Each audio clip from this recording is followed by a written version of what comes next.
Chapter 403, Eccentric Scarlet Flame. Nangongwan, Han Li eventually found the origin of his feeling of familiarity. Although the appearance of the female cultivator named Zhu Rutan differed from Nangongwan, the slight similarity between their elegant grace stirred his heart's deepest depths. Now knowing the cause of this feeling, Han Li looked at Zhou Ruding before turning his gaze away and calming the great disturbance in his heart. However, ever since Han Li and Crooked Soul had arrived, Lady Fan and Zhu Ruding showed no intention of wanting to immediately set off. Instead, they were occasionally looking towards the sky as if they were waiting for someone. Han Li was somewhat puzzled by this, but he didn't bother to ask any questions. Instead, he found a desolate corner and sat there with Crooked Soul, quietly waiting for the mission to start. They waited for nearly a day.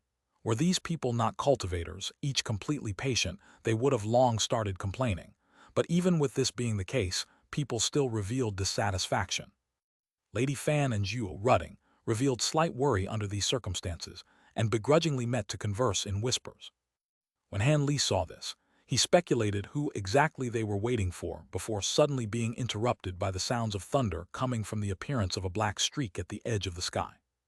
As the black streak quickly approached them, the many cultivators sitting in meditation each stood up and gazed at it with amazed expressions.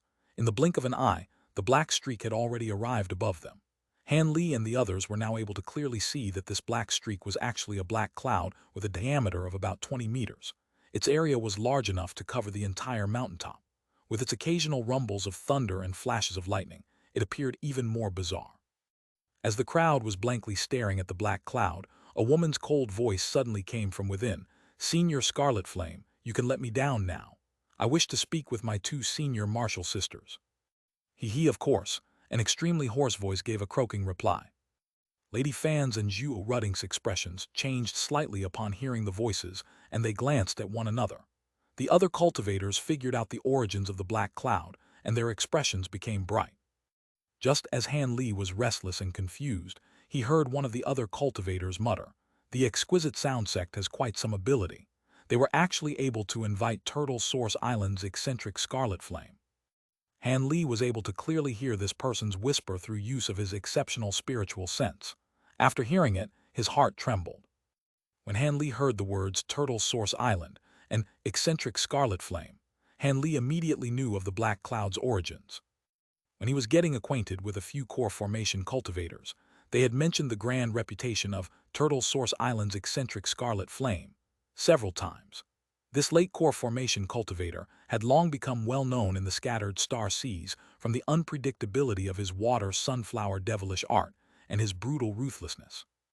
Many people had also said that eccentric Scarlet Flame was extremely likely to enter Nascent Soul. It was only a matter of time before he became a great hero similar to martial ancestor Zenith Yin. As he was the sole hegemon of Turtle Source Island, no one dared to easily provoke him. As such, he could be considered to be an impressive person of renown. Could it be that the exquisite sound sect had requested for him to come here to assist them? Han Li calmly raised his head and carefully examined the black cloud with a vigilant heart. At that moment, the black cloud furrowed out a gap, and a slender woman dressed in violet royal garments flew out. She carried herself with graceful elegance, but her face was concealed by a faint purple chi.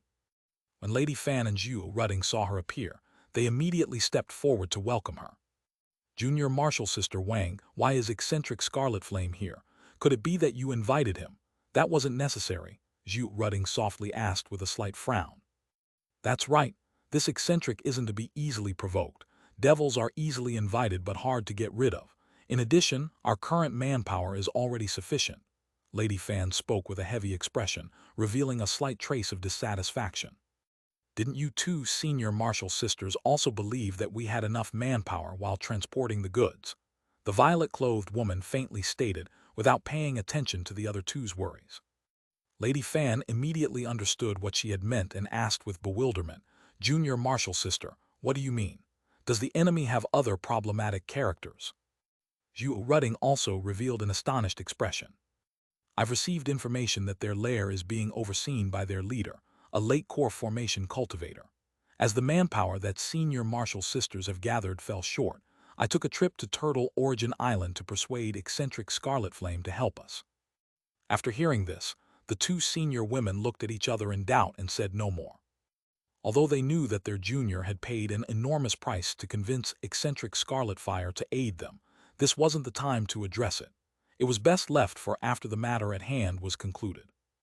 At that moment, the violet-clothed woman swept her gaze past the cultivators on the mountaintop and sized them up before nodding her head as if she was satisfied. Senior Marshal Sisters invited a few more core formation cultivators than expected. With the aid of eccentric Scarlet Flame, we will definitely be able to kill those evil cultivators and avenge my mother. The violet-clothed woman's voice turned extremely cold, filled with intense killing intent. Be at ease, we will definitely avenge our sect master and repay this debt, Zhu Rutting slowly said as she lightly brushed her beautiful, jet-black hair. That's right, sect master treated us with great kindness. We will give up our lives if it means killing the enemy, Lady Fan solemnly agreed. The violet-clothed woman felt moved and deeply bowed to the two. I have greatly troubled you two senior marshal sisters. Since this matter has already been addressed, so long as my mother has been avenged, one of you two will be assuming the position of sect master. I, Wang Ning, do not seek to take that position, the violet-clothed woman decisively said. After this was said, Zhu Rutting's beautiful face wore a complicated expression. Her red lips opened, but she decided to stay silent in the end. As for Lady Fan, although she managed to keep her expression calm, her eyes held a trace of unconcealable excitement. Not far from Hanli, a cultivator surnamed Meng muttered to himself, "That must be the exquisite sound sect's fairy violet spirit. It's such a shame that she concealed her face with a magic technique." When Hanli heard this, his heart stirred. He had heard of the fairy violet spirit before. It was said that she was as beautiful as a goddess and was one of the most beautiful women in the scattered star seas. Could that be her? Hanli gazed at the violet-clothed woman in the distance with slight astonishment. At that moment, the three women finished talking, and the violet-clothed woman flew back up towards the black cloud like a goddess. Then the envoys of the left and the right eventually started the operation with solemn expressions. Over a dozen streaks of radiance flew from the mountaintop and headed north in a loose flight formation. Hanli and Crooked Soul occupied a position at the center rear, flying in silence. However, for some unknown reason, the cultivator surnamed Meng flew to Hanli's side and started gleefully chatting with him. Why has fellow Taoist Han agreed to help left envoy Fan? As for me, it was because one of my concubines was one of her direct disciples. I couldn't help but assist them. Could it be that fellow Taoist Han also? I don't have much luck with woman, unlike fellow Taoist Meng. Lady Fan merely promised to give me an item worth my time, Hanli indifferently said. That is truly a pity. Brother, the best things about the exquisite sound sect are naturally their beautiful female disciples, particularly the disciples that were personally instructed by their two envoys. Those are truly. Although Hanli remained calm as he listened to the endless jabber, he felt unsure of whether he should laugh or cry. With his speech being overly familiar from the very start, Hanli was reminded of his garrulous senior marshal brother back at Yellow Maple Valley and was unable to bear this man any ill will. As such, Hanli occasionally gave him an answer while following the lead of those from the exquisite sound sect, flying towards an unknown location. They eventually arrived on a desolate island where a few lower-level disciples from the exquisite sound sect had been waiting for them for quite some time. They were keeping watch on the bandits' den on a nameless island not far away. Knowing that no one had left the evil cultivator's den, Fairy Violet Spirit flew down from the black cloud and had Hanli and company rest for a moment. On the next morning, they were going to mount a surprise raid. Chapter 404, A Deceptive Situation. The night quietly passed by. Just as dawn broke, the cultivators silently appeared above the evil cultivator's lair. It's here. Fairy Violet Spirit looked down at the small black island beneath her with confusion. The island was truly small, and it only had a radius of about 2 kilometers. It would be more accurate to call this a huge reef. That's right, not only have the golden cicada wasps arrived at this location, but the two elders have also confirmed it. Those evil cultivators are here, Lady Fan softly said. The violet-clothed woman then silently nodded her head and no longer held doubt. However, this place was obviously a temporary hideout. Not only was the island pathetically small, but there was only an extremely simple illusion formation placed down that was basically worthless. Kill without hesitation. After Fairy Violet Spirit coldly shouted her command, eccentric Scarlet Flame's bewildering laugh echoed out of his black cloud. easily wiping out their pathetic formation with resounding bolts of lightning. Afterwards, the other cultivators bluntly rushed down. The sound of their formation breaking had obviously alerted the people below.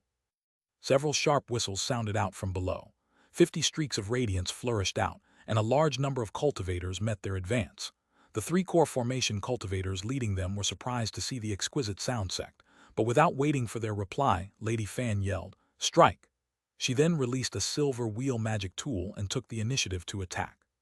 When the other cultivators saw this, they bluntly followed her lead and attacked. The sky was suddenly filled with flashes of radiance and deafening whistles.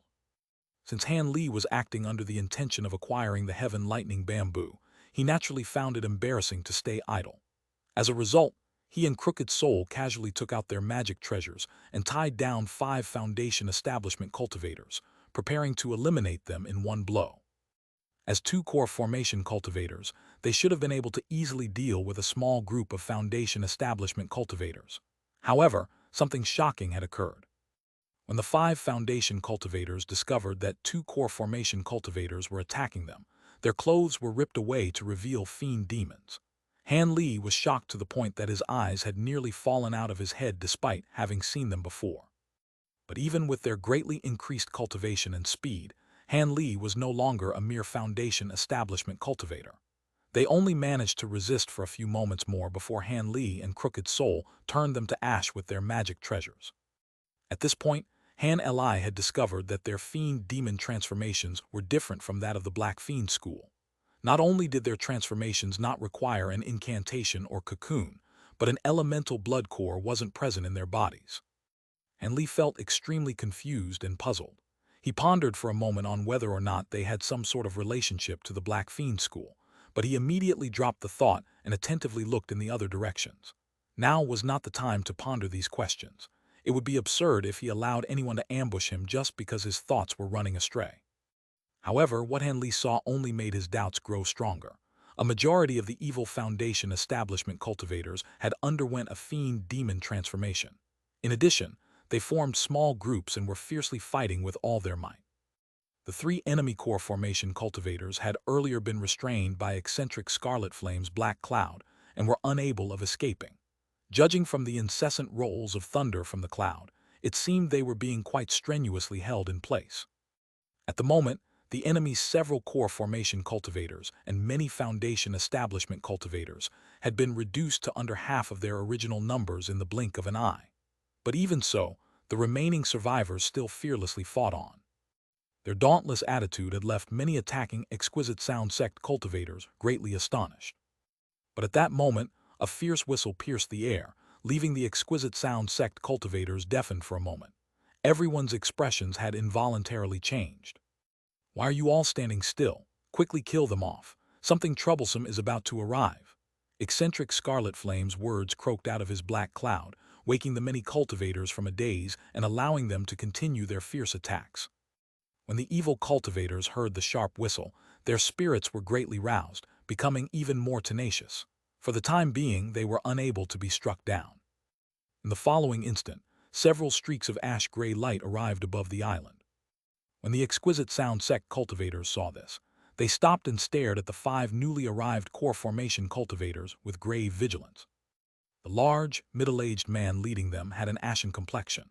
Although his facial appearance was ordinary, he wore a menacing expression. His magic power fluctuations far exceeded that of his 4 allies and appeared to be late core formation. The other 4 were merely early core formation cultivators, but they gazed at the Exquisite Sound Sect cultivators with rage all the same. "Who are you to dare slaughter the disciples of our hidden fiend sect? We must repay this debt of blood." His expression grew dark after seeing that there weren't many of his disciples left. The others were stunned. These bandits had no idea why they had come to pay them a visit, and they actually spoke so boldly and righteously. A few of the more quick-witted individuals couldn't help but look towards Fairy Violet Spirit, Lady Fan, and Zhu, rutting with slight hesitation. Fairy Violet Spirit's clear, beautiful eyes revealed a trace of doubt, and thought to say something before she was interrupted by a shout. "Stop your nonsense. You've committed crimes that cannot be repaid even with death." Elder Zhao, who had been closely following Lady Fan, suddenly flew out from the crowd and waved his arm, releasing a 3-meter-long streak of fiery light towards the enemy. The middle-aged cultivator furiously grimaced and released an ash-gray devilish chi with a boom. The huge 40-meter-tall aura of ash-gray chi formed a huge misty ghost face in an instant. As soon as the ghost face came into existence, it opened its mouth and fiercely charged forward. Elder Zhao's attack had disappeared within the huge mouth of the ghost face. The ghost face then charged towards Elder Zhao without pause. Suddenly, Elder Zhao revealed panic and quickly blurred several times, returning to the group of allied cultivators at a speed much faster than when he had left them. He loudly yelled, "Everyone, act together. He is a late core formation cultivator. We don't stand a chance if we fight alone." These obviously inciting words caused 2 core formation cultivators and a portion of the Foundation establishment cultivators to immediately release their magic tools and treasures to strike the ghost face. However, a majority of them detachedly gazed on with doubt. The scene appeared somewhat messy.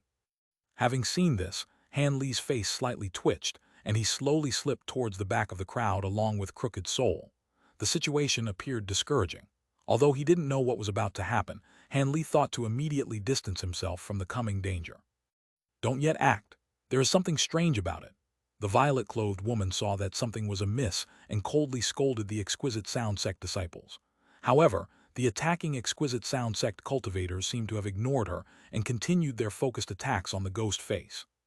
When Han Li saw this, his expression slightly shifted and his heart felt heavy. The enemy middle-aged cultivator wasn't foolish and also saw that something was queer. After some slight surprise, he decisively waved his hand towards the ghost head, causing it to release a strange hiss.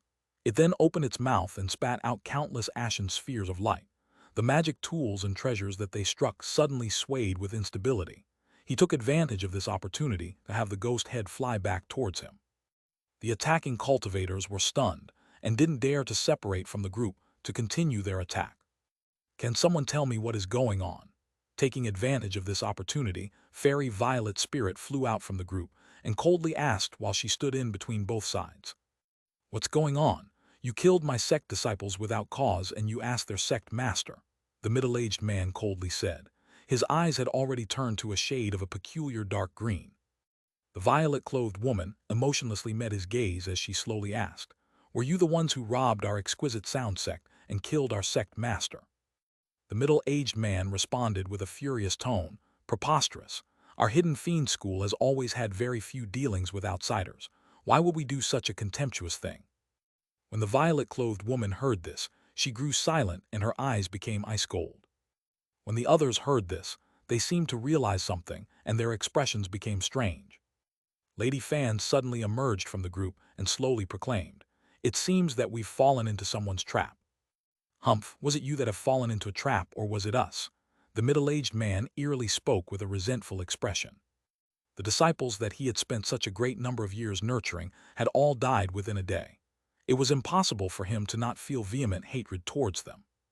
Were it not for the fact that the Exquisite Sound Sect possessed too many core formation cultivators, and the uncertainty he held towards the strange cultivator within the black cloud, he would have used the entirety of his strength to heavily wound them despite knowing he had fallen into someone else's trap.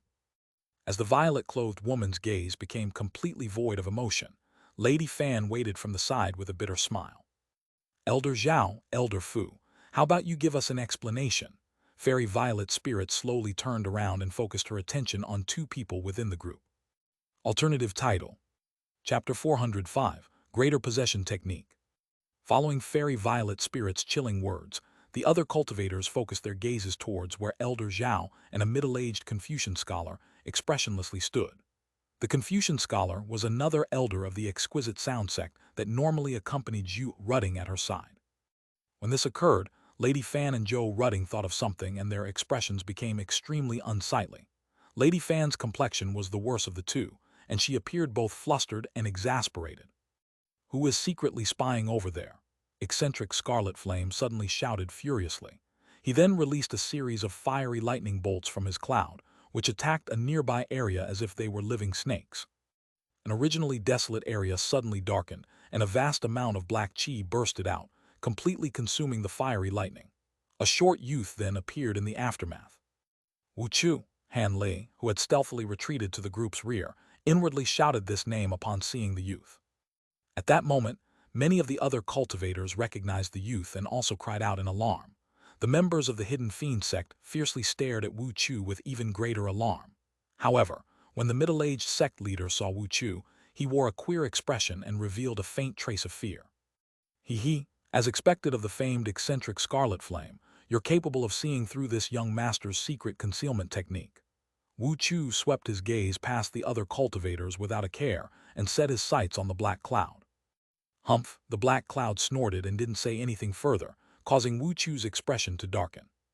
With you here, I don't suppose this is a scheme by Zenith Yin Island. Zhu Rudding finally spoke after discovering that something was amiss. That's right. This matter was planned by this young master. The valuables of your exquisite sound sect were plundered by my sect's men, and your two elders were under my orders to shift the blame to the Hidden Fiend sect. This was beyond their expectations. Wu Chu didn't have any intention of concealing his plans and admitted to everything with a sneer. In addition, his eyes shifted around the violet-clothed woman's body obscenely. The violet-clothed woman merely looked emotionlessly back at Wu Chu in silence. At that moment, Elder Zhao, the Confucian scholar, and the cultivators that had just attacked suddenly flew towards Wu Chu's side, joining Wu Chu in a three-sided confrontation against Fairy Violet Spirit and the Hidden Fiend sect. Although Fairy Violet Spirit and Zhu Rudding had long guessed the truth, their expressions still became far more serious. Elder Zhao, Elder Ming, our sect has always treated you too well. Why have you done this? With a pale, bloodless complexion, Lady Fan couldn't help but shout this out as Elder Zhao and the others flew towards their side. In order to rival Zhu Rudding in the exquisite sound sect, she had spent great amounts of effort to rope Elder Zhao in, to the point of even using her own body. But now that he had abandoned her without a word, she was overcome with fury and alarm. Elder Zhao's face twitched and he stiffly said, "Left Envoy Fan, this old man didn't want to do this. However, both of our lives have fallen into their hands. We had no choice in the matter." Lady Fan was stunned for a moment and raised her eyebrows, wanting to say something more. However, she was interrupted by Fairy Violet Spirit's cold voice. "Senior Marshal Sister Fan, there is no point in talking. Since the enemy dared to ensnare us, they are certain to have a backer. Let us put this off for later and escape from this calamity first." Wu Chu lecherously stared at the violet-clothed woman's concealed face and clicked his tongue, saying, "Fairy Violet Spirit is indeed worthy of being called peerless. This young master has admired you for quite some time. Would you be interested in marrying this young master? Although this young master has many concubines, I have yet to decide on my main wife." Fairy Violet Spirit said, "Yes, that be acceptable." Han Li and the others were all greatly startled by these words. After a moment of surprise, Wu Chu then bewilderingly asked, "Is young Lady Wang serious?" Fairy Violet Spirit answered with a chilling voice, "If you execute all the cultivators that killed my mother, then I will marry you." Wu Chu's happy expression disappeared and he shook his head with a frown. "I cannot do that. Many of my grandfather's trusted aides acted on that day, and I simply do not have the power to execute them. Would Fairy Violet Spirit like to change her condition?" Fairy Violet Spirit then coldly laughed and whispered something to Lady Fan at her side, ignoring Wu Chu. Wu Chu's extremely ugly face flashed with cruelty, but after some thought, he suppressed his fury and turned his gaze to one of the cultivators from the Hidden Fiend sect. "Marshal Uncle's son, I didn't expect to see you after so many years. I offer you my sincerest congratulations on nurturing so many disciples." "Marshal Uncle," Wu Chu's proclamation greatly startled the others. Han Li felt his heart thump with great unease. He spread his spiritual sense all around but didn't discover an ambush. He was currently hesitant, not knowing whether he should flee or stay to see how the situation developed. After all, he still didn't know whether or not the matter of the heaven lightning bamboo was forfeit. At that moment, the middle-aged man coldly snorted and replied with an incessantly shifting expression, "I am well. I truly didn't expect to be discovered by your men after taking my disciples out for an exercise. It seems things have gone quite wrong." Wu Chu gazed at the middle-aged man with a trace of insatiable greed and said, "He, Marshal Uncle's son is quite funny, who would go to the heaven-mist seas for several tens of years and be out for a mere exercise. Marshal Uncle's son most likely went out for a matter regarding Heaven Void Hall.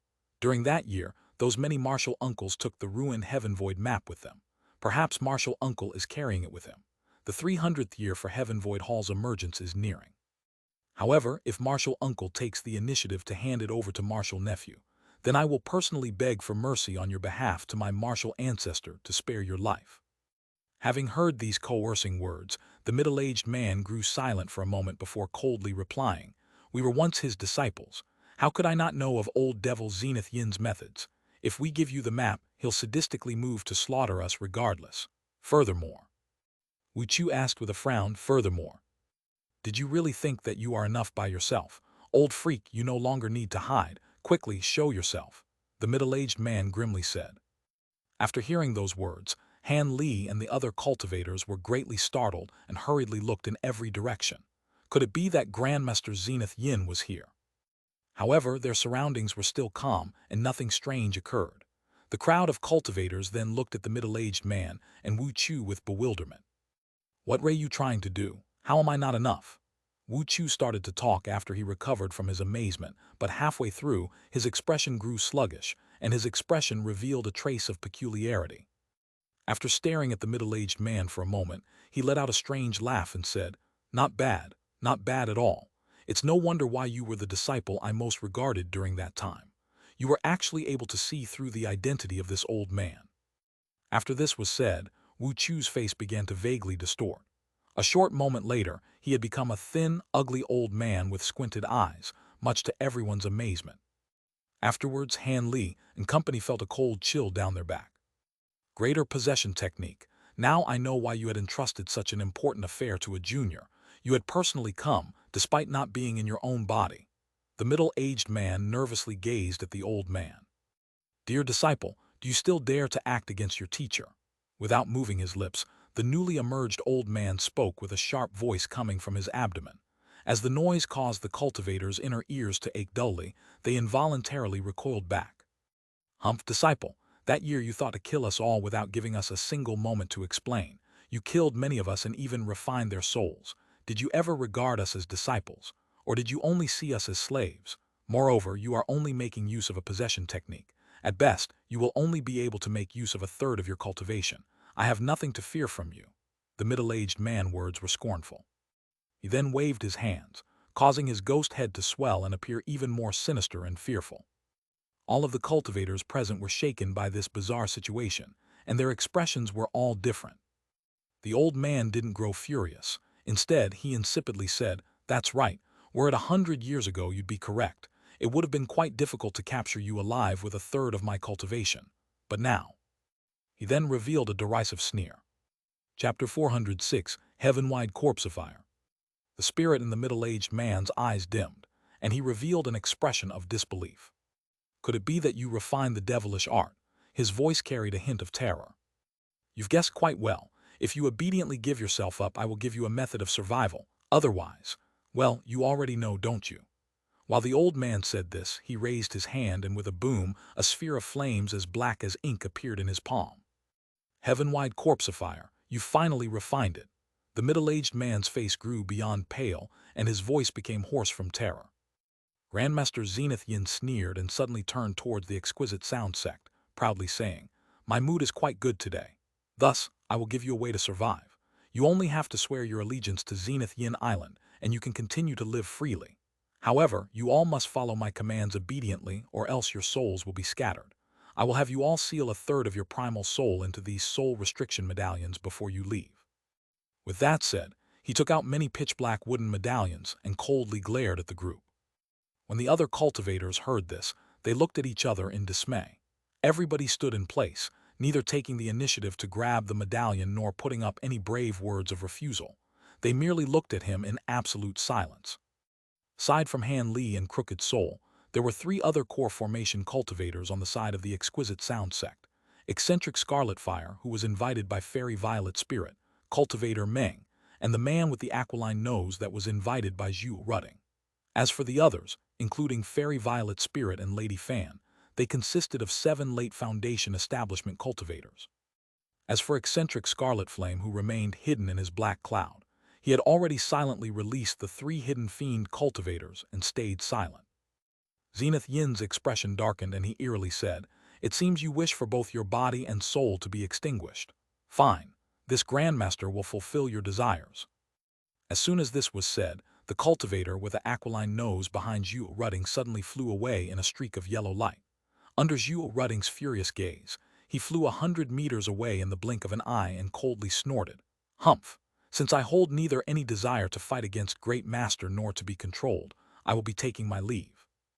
After this was said, the yellow streak flew another 100 meters further at an impressive speed.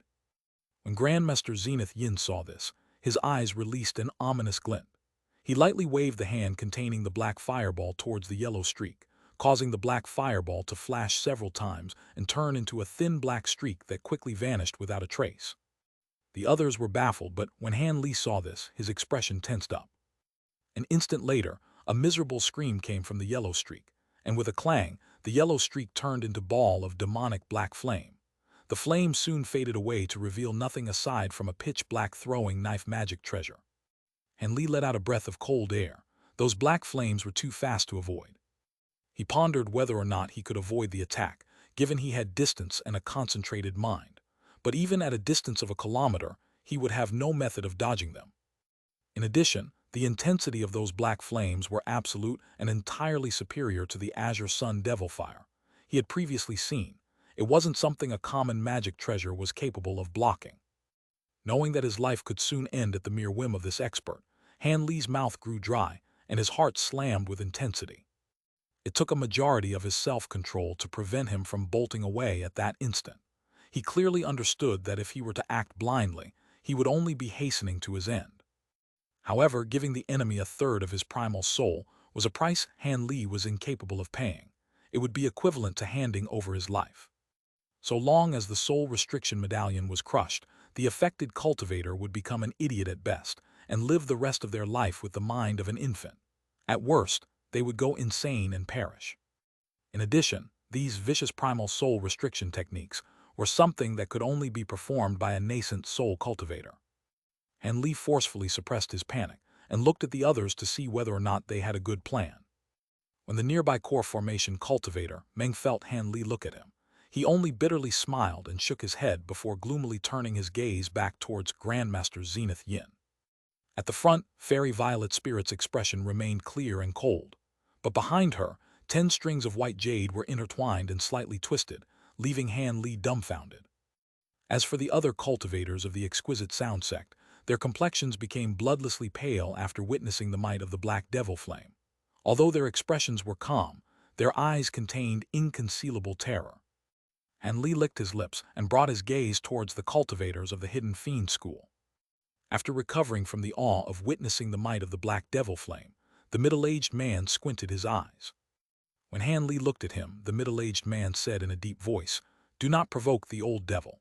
Since he is possessing another's body, he can only refine those flames a few times at most. Otherwise, the possessed body will burn away and perish. Right now, we can only act together to get rid of the old devil." As the middle-aged man said this, he turned his gaze towards eccentric Scarlet Flame's black cloud. In his mind, he would only be able to fight against Grandmaster Zenith Yin if he joined forces with the late core formation eccentric Scarlet Flame. However, there was no response from the black cloud. This strange occurrence caused Han Li and the others to become nervous. Fairy Violet Spirit, in particular, gazed at the black cloud with icy intensity. At that moment, Grandmaster Zenith Yin coldly laughed and clasped his hands together. After separating them, 2 more black fireballs appeared in his hands. Everyone's complexion abruptly changed as they all stared at the black fireballs. At that moment, the black cloud started to roll, and eccentric Scarlet Flame's faint, hoarse voice could be heard. "Grandmaster Zenith Yin, do you wish for me to surrender to you?" Of course, since I've personally arrived here via possession, everyone present must either recognize me as their master or die. There will be no exceptions. Grandmaster Zenith Yin indifferently replied, looking at the black cloud. "Good, good. Even with a trifling possessed body, you actually dare to take on this island lord. It seems I'll have to test the power of your esteemed self's devil fire." Eccentric Scarlet Flame flew into a rage from humiliation, and the black cloud rumbled with increasing intensity, with sounds of fierce thunder ringing out. Seeing that the talks had collapsed, the exquisite sound sect and the Hidden Fiend School cultivators inwardly let out a breath of relief. Since the eccentric was on their side, they still had a fighting chance. After all, eccentric Scarlet Flame's water sunflower devilish art was extremely well known in the scattered star seas. It may prove to be able to subdue this devil fire. Fairy Violet Spirit suddenly asked, "Senior Zenith Yin, are you not afraid of the Star Palace coming to knock on your door due to your unrestrained use of the soul restriction technique?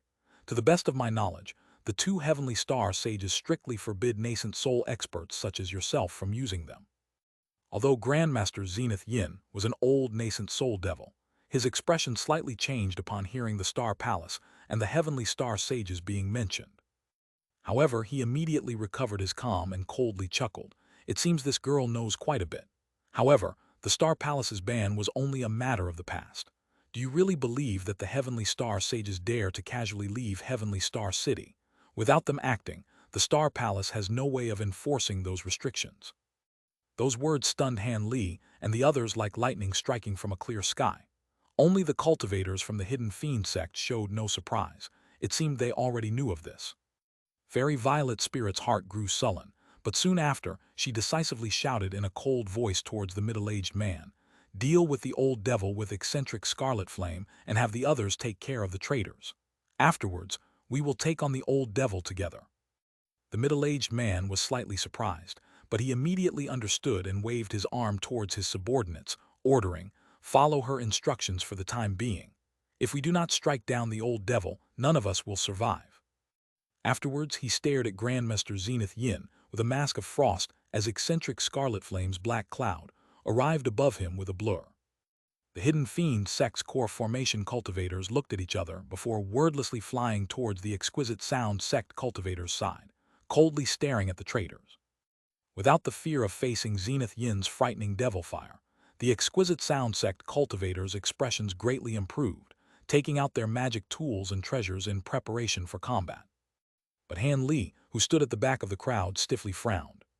For some unknown reason, the current circumstances gave him an extremely unpleasant feeling, as if a disaster were about to occur. Something felt wrong to him, but can Grandmaster Zenith Yin take them all on by relying on the greater possession technique? He licked his dry lips before thinking for a moment. Then, he quietly gave Crooked Soul a few orders and spat out his green brilliance dagger. Chapter 407, Betrayal. "Go," the middle-aged man uttered in a low voice. After forming an incantation gesture with his hands, the ghost head bared its fangs and fiercely charged towards Grandmaster Zenith Yin while screaming. That same moment, Han Li and the others shot their magic tools and treasures at the Exquisite Sound Sect traitors. Naturally, those at Grandmaster Zenith Yin's side hadn't resigned themselves to death and unleashed their own barrage of brilliant light. In the next moment, all kinds of magic tools and treasures intertwined with one another. Zenith Yin indifferently glanced at the scene before turning towards the ghost head flying at him, revealing a cold smile. He shot the two black fireballs in his hand towards it. After leaving his hands, the fireballs underwent a series of transformations until becoming inky snakes as thick as a thumb. Then with a whoosh, they pierced into the ghost head's mouth like an arrow. The middle-aged man's face suddenly paled, and he inwardly cried out in alarm. The ghost head suddenly stopped, and it began to swell before suddenly rupturing, releasing countless threads of black flame. After the middle-aged man saw this, his complexion somewhat paled, but he immediately took in a deep breath and wore a resolute expression. He slapped the back of his head with all his strength, and a thumb-sized bead slowly emerged from his forehead. The bead was made of an exquisite pure white crystal and released a cold white aura. After the bead fully emerged, the middle-aged man secretly transmitted his voice to eccentric Scarlet Flame with a solemn expression. "Brother Scarlet, the old devil's heaven-wide corpseifier can only be restrained by the cold of an extreme yin magic treasure. I'll use the dark cold bead to capture his attention, while you find an opportunity to trap the old devil using your water sunflower devilish arts. This way, we'll have a greater chance of victory." With a muffled grunt coming from the black cloud in response, the middle-aged man's spirits were roused. Without any hesitation, he opened his mouth and sprayed a mist of blood onto the bead, which began to spin and absorb the entirety of the blood mist. Its white aura contracted and expanded before transforming it into a huge, 3-meter-wide silver sphere that shined with blinding light. "O devil, I'll show you the ferocity of my dark cold bead that I refined from profound deep-sea crystal."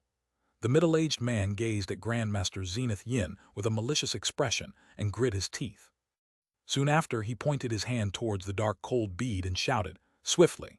The silver light sphere swayed several times and released a clear hum before transforming into a white python with the thickness of a bowl. The python then fiercely pounced towards Grandmaster Zenith Yin. Yi, Grandmaster Zenith Yin revealed slight astonishment, but soon after, his disdainful smile reappeared on his face. With a slight tremble of his shoulders, 8 bowl-thick wisps of black chi emerged from behind him. The wisps of black chi were extremely agile. As they floated in the air, they transformed into wolf-type demonic beasts and charged towards the white python with bared fangs and claws. The middle-aged man watched this with raised eyebrows and then loudly shouted as he continuously moved his hands. Streaks of multicolored incantation seals flew from his hands and landed on the body of the white python. The python's eyes suddenly flashed with green light. It coiled its body and silently spouted out a thick white mist of ice, causing the black mist wolves to disappear without a trace. Afterwards, the mist relentlessly continued to approach Grandmaster Zenith Yin. Grandmaster Zenith Yin finally revealed some surprise. Still, he merely waved a hand in front of his body and summoned a thick black wall of light from the ground with a boom, blocking the white mist. Seeing that the cold white mist had completely occupied Grandmaster Zenith Yin's attention, the middle-aged man hastily sent a voice transmission towards eccentric Scarlet Flame. "Brother Scarlet, act now." "All right," eccentric Scarlet Flame responded without any hesitation. A short moment after the middle-aged man's roar, the black cloud quickly swelled and started to wildly roll before releasing deafening thunderclaps, bolts of lightning bursting underneath it. "Eccentric Scarlet Flame, you!" The middle-aged man yelled out with an aghast expression before being enveloped in 100 meters of inescapable black clouds. At that moment, eccentric Scarlet Flame cackled strangely. A huge black hand suddenly shot out from the cold white mist and grabbed a hold of the white python, causing it to disperse and return back into the form of a bead. However, it still did its utmost to flicker without end, while inside the large hand's grasp, as if it were unwilling to give up. At the same time, the middle-aged man's furious roar could be heard among the clangs of thunder. "Old devil, Scarlet Flame, you bastards were working together." His voice was filled with bitter resentment and regret. "Humph, it was just that you were too stupid. Play with Scarlet Flame for now. I will take care of the others first before coming back to chat with you about the matters between a master and his disciple." After indifferently speaking those words, the large black hand faded away to reveal Grandmaster Zenith Yin. After giving a cold glance to the black cloud, he brought his gaze towards the dark cold bead in his hand, opened his mouth, and spat a dull mist of black chi over it. The stained bead immediately lost its brilliance and darkened. Grandmaster Zenith Yin appeared content, and with a flip of his hand, the bead disappeared without a trace. Despite the long description, eccentric Scarlet Flame's sudden betrayal and Grandmaster Zenith Yin's disposal of the dark cold bead had occurred in only the blink of an eye. However, these events had left the others dumbstruck even as they were on the verge of victory. Fairy Violet's spirit revealed an even greater appearance of incredulity. A majority of the cultivators immediately realized something. After exchanging a mutual glance, they immediately put away the magic treasures and tools they were using to suppress the traitors and scattered, fleeing without a word. They weren't idiots. Under the current circumstances, they would surely die without having their corpses intact. They scattered in every direction and left themselves to the mercy of fate. The quickest ones were obviously the core formation cultivators. What was most astonishing was that Fairy Violet's spirit, Lady Fan, and Zhu Rutting had made use of an unknown secret technique, jointly making use of a stone tablet magic tool to turn themselves into a streak of tricolored light, no slower than the core formation cultivators. As for the quickest among them, it was naturally the two that had slipped away first, Han Li and Crooked Soul. As soon as eccentric Scarlet Flame betrayed the middle-aged man, Han Li and Crooked Soul had retrieved their magic treasures and wordlessly fled as streaks of green and yellow light. Just as the other cultivators had thought to flee, Han Li had already fled over 100 meters away. But when he turned his head to see what had resulted, Han Li was amazed and rejoiced at the sight. Not all of the Hidden Fiend Sect's core formation cultivators had fled. The 4 that had appeared with the middle-aged man had joined hands in a violent assault against eccentric Scarlet Flame and Grandmaster Zenith Yin. With expressions of heart-chilling fury, they attacked without any intention of preserving their own lives, leaving the 2 devils flustered and unable to free themselves. "Good, good. I didn't think that those people were actually your fiend core doppelgangers. I will be sure to make them whole once more." This attack seemed to have greatly angered Grandmaster Zenith Yin, and he abruptly laughed from rage. Suddenly, one of the four core formation cultivators let out a miserable wail before he combusted into a ball of raging black fire and turned to ash. Hanli felt his heart tremble and no longer dared to look, focusing instead on speeding forward on his green brilliance dagger. But still, he couldn't help but look at Crooked Soul with a strange expression. After hearing the words, Fiend Core and Doppelganger, the doubts clouding his mind had finally been cleared up. He had originally suspected the Wu Chu's Great Profound Yin technique had some relationship with the Profound Yin scripture contained inside the Emperor of Yue's Jade slip. Now, his suspicions had finally been confirmed. As for why they were present in both the heavenly south region and the scattered star seas, he reckoned they had been transported by an ancient transportation formation, most likely through the very one he had used. Now that he thought about it, the rainbow skeleton beside the ancient transportation formation raised a huge question. As for his earlier premonitions, eccentric Scarlet Flame's betrayal during the battle was far beyond what he had expected. His first fight after achieving core formation had ended up just like the difficult situations he had found himself in while he was in Foundation establishment, leaving him with no choice but to flee for his life as before. Feeling great bitterness in his heart, Hanli became beyond gloomy. However, he found this situation to be quite similar to when he had killed the infant carp beast. It should have been a close battle between both sides, but in the end, traitors had appeared and ended up massacring their former allies. With that in mind, he couldn't help but recall the medallion engraved in the shape of a sinister ghost head. He felt that everything seemed to have a relation to it. That was all that came to Hanli's mind before his thoughts were interrupted by two wretched screams behind him, causing his heart to tense up. As of current, he could only hope that Grandmaster Zenith Yin's great arrogance would somehow allow him to escape, as he hadn't set up any contingency plans beforehand. Tache. Chapter 408, Demon Corpse. Just as Hanli was lost in thought, his expression changed, and he stopped in the sky with Crooked Soul. The originally empty area ahead of him had suddenly become vaguely distorted. With a hum, a human-like demon climbed out of the distortion and smiled at them, revealing its vicious, rotten teeth. What? Hanli couldn't help but shout upon seeing this. Its body was dark green and covered in shiny black armor. While it was unarmed, it had extremely sharp, inch-long fingernails. A refined corpse. The strong, putrid smell of a corpse came from the demon, allowing Hanli to recognize its true identity, much to his dismay. From its appearance, it couldn't possibly be the low-grade, armored corpse. It was most likely a corpse refined by Grandmaster Zenith Yin using some extraordinary method. With that in mind, Hanli waved his hand, causing his green brilliance dagger to transform into a 10-meter-long flood dragon and fiercely charge forward. At the same time, Crooked Soul silently raised his finger and shot out a fine beam of bloody light that faded away in the blink of an eye, a blood spirit drill that Crooked Soul had arduously refined. With the sound of a splatter, the blood spirit drill pierced through the refined corpse's lower chest and left a small hole, causing the refined corpse to look down at it in surprise. Hanli rejoiced and willed the green flood dragon to follow through. The flood dragon scattered into green brilliance, throwing the refined corpse back by 10 meters. The corpse then let out a low roar and immediately stood up, glancing at Hanli with an ominous glint. Not good.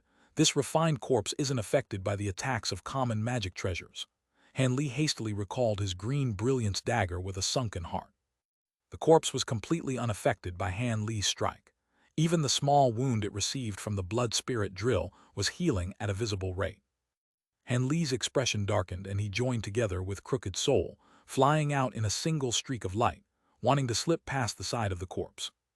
Hanli wasn't scared of any danger the refined corpse may pose to him, but the time it would take away would allow Grandmaster Zenith Yin to catch up to him. Hanli stole a glance behind him afterwards. He saw that the other fleeing cultivators were also blocked by a great number of refined corpses.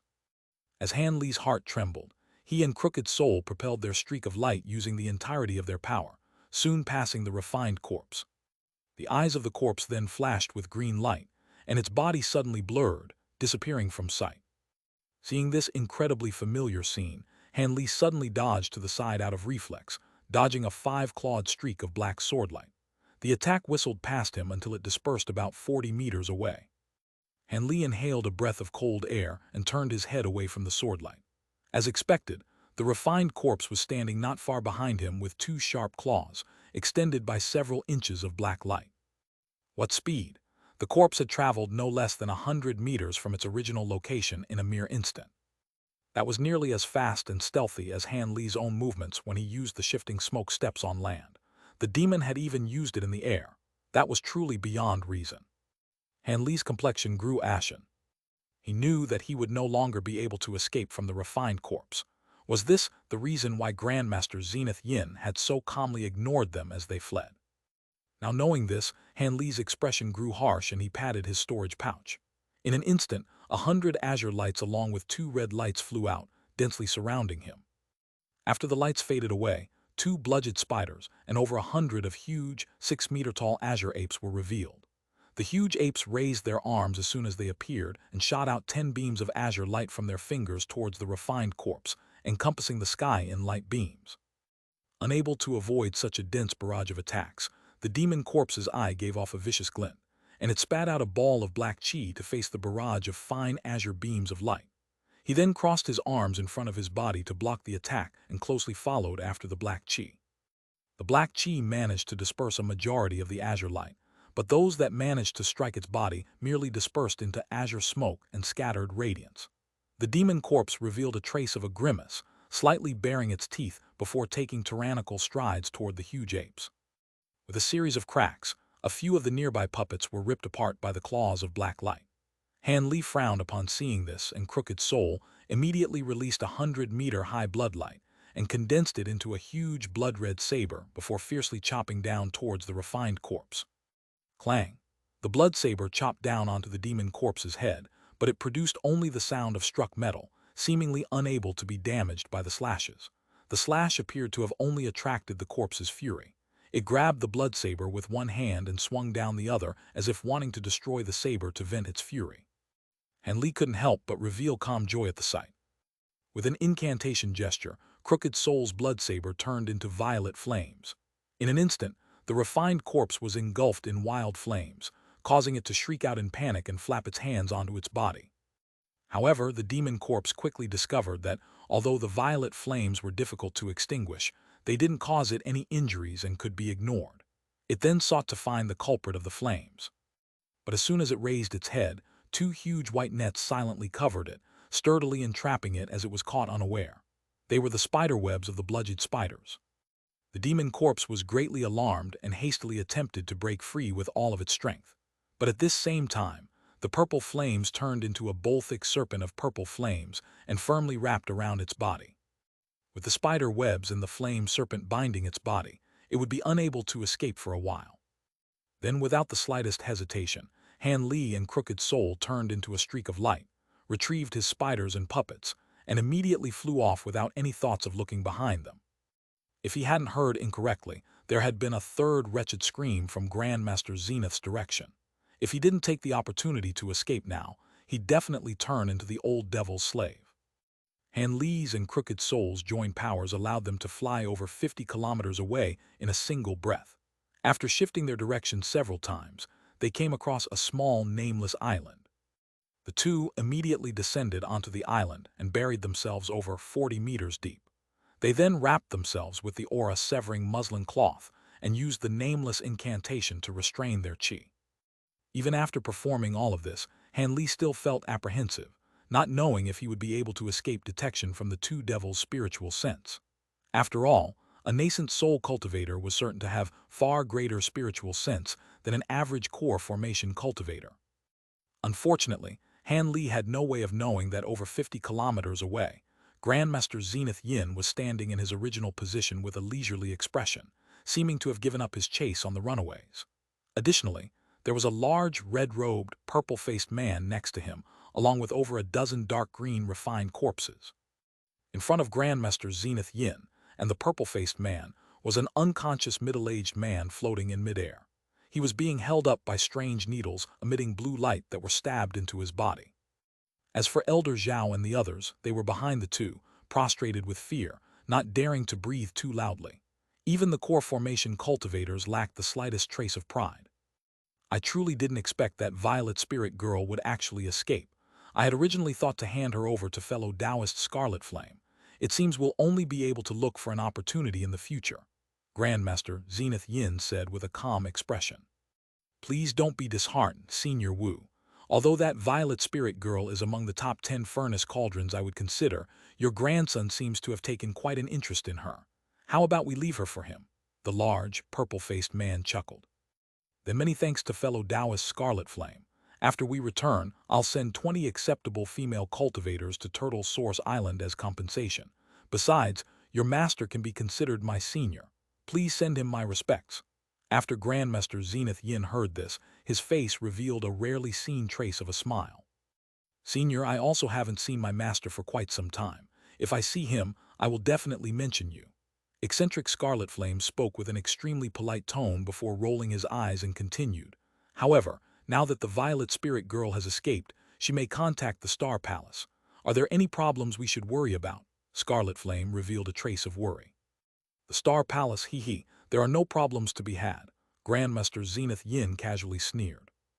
As far as I know, the Heavenly Star Palace's elders are all in seclusion.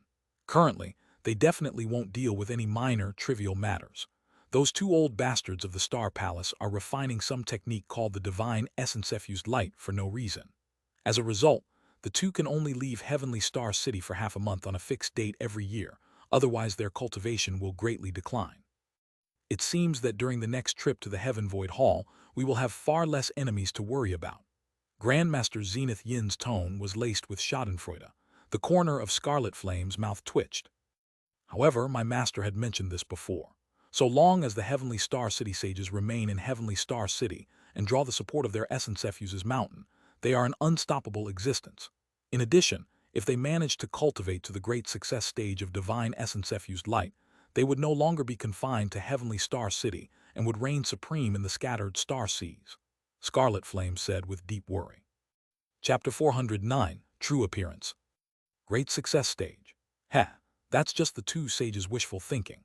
They didn't even bother to consider why no one had truly cultivated the divine essence-effused light despite it having been so widespread in the scattered star islands for countless years. Of course, it could be considered good luck for them if an essence-effused mountain would unknowingly emerge from the ocean floor and be transported back to Heavenly Star City. But returning to the main point, the divine essence-effused light is something that can only be cultivated by relying on external objects. I completely suspect that the founder of this cultivation art wrote it as a joke. What cultivation art in this world could possibly control all 5 elements? In addition, their cultivation of this technique is completely meaningless. Even if they don't succeed in cultivating this technique, their cultivation realm alone already makes them an exceptional existence in this world. Grandmaster Zenith Yin refuted. I hope it is as Senior says. Although Scarlet Flame was still somewhat worried, he could only agree. As for those who escaped, there were 2 from the 18 that managed to break free from the heaven-wide corpses, in addition to Fairy Violet Spirit and her sex envoys. This was quite unexpected. Grandmaster Zenith Yin revealed a peculiar gaze as he stroked his short, thin beard. That's right. Fairy Violet Spirit carried her sect protecting treasure on her, the Wood Dragon Tablet. By relying on its protection, she was able to bring herself and her sect envoys to safety. However, the other 2 who escaped were quite strange. From a distance, I saw that the 2 released a large number of human-like mechanical puppets. Although their offensive and defensive abilities were very lacking, being able to control over 100 of them all at once was quite unusual. Eccentric Scarlet Flame was also surprised and nodded his head in agreement. Let them be. There is no need to concern ourselves over 2 small fish. If I weren't restricted by the limited amount of magic power I hold post-possession, I would have been able to use other methods to prevent them from escaping before my eyes. Still, the most important goal has been fulfilled. The traitorous disciple has been captured. I will be bringing him back to find out where he took the ruined Heaven Void map. Grandmaster Zenith Yin spoke indifferently, as if he didn't care in the slightest that Han Li and Crooked Soul had fled. Having heard this, Eccentric Scarlet Flame let the matter drop. Not longer after, he said his farewells to Grandmaster Zenith Yin and flew off after turning into a black cloud. After seeing Eccentric Scarlet Flame disappear into the horizon, Grandmaster Zenith Yin faintly sneered. He slowly extended his hand and relaxed his fingers, revealing a several-inch large white ball of spiderwebs. As Zenith Yin gazed at the spider silk, he revealed a strange, captivated expression. Bludgeoned spider, I truly didn't think I'd see them again. It seems the heavens haven't abandoned me. I still have a chance." After Grandmaster Zenith Yin muttered to himself, he suddenly howled with laughter as he faced the sky. Elder Zhao and the others paled in complete shock. Grandmaster Zenith Yin abruptly stopped his hysterical laughter and loudly shouted, "Go! We're returning to the island." Afterwards, he grabbed hold of the floating, middle-aged cultivator and led the way back. And Li naturally didn't know what had happened 50 kilometers away. He remained underground for an entire month due to his trepidation before emerging with absolute caution. After he carefully scanned the vicinity to confirm that nobody was nearby, he wordlessly flew back to Heavenly Star City with Crooked Soul. This trip had left him greatly shaken. He had nearly lost his life. But what made him most gloomy was that he had braved this great danger without anything to show for it. He reckoned the Heaven Lightning Bamboo had fallen into the hands of Grandmaster Zenith Yin. As such, he could only return to Heavenly Star City in dejection. Heavenly Star City was as flourishing as it had been in the past. When the Star Palace gatekeepers respectfully addressed him as senior, Han Li was unable to feel any happiness since he had recently escaped from death and entered the city with a miserable expression. But when he returned to his cave residence on the 39th layer, he was stunned. A sound transmission talisman was peacefully floating outside the cave residence's restriction. Han Li's expression darkened as he frowned. He then took out the authority talisman and somewhat unwillingly shot out a green light from the medallion. The sound transmission talisman was enveloped by the green light and shot towards Han Li in a streak of fiery light. Han Li then shot out a speck of white light from his finger and struck the talisman, causing it to vigorously ignite and release the beautiful voice of a woman. Han Li was initially stunned upon hearing this, but he soon revealed anger. That was the voice of Lady Fan. She dared to so shameless come knocking on his door despite having put him through such hardship. The belly full of rage Han Li had been stifling since that day suddenly bursted out. His hand immediately flashed with red light and formed a fist-sized fireball, intending to throw it out and destroy the sound transmission talisman. However, the next words she said stirred Han Li's heart, and he stilled his hand. A short moment later, Lady Fan's voice faded away. Han Li casually extinguished the fireball in his hand and grabbed his chin, sinking into deep thought. To tell the truth, Han Li was slightly surprised that the 3 female cultivators were able to escape. However, he currently didn't hold the slightest goodwill towards them. She had requested for him to meet them at some inn and raise the topic of the Heaven Lightning Bamboo, faintly speaking as if they were in possession of it. This caused Han Li to become beyond furious and his emotions to become unstable. But in the end, Han Li decided to go see them after some more thought. He wouldn't agree to assisting them with any matters of revenge, and would merely have to purchase the bamboo above the market price. He was sure that any others wouldn't regard the Heaven Lightning Bamboo as useful as it would be to him, and would only consider the item to be of little interest.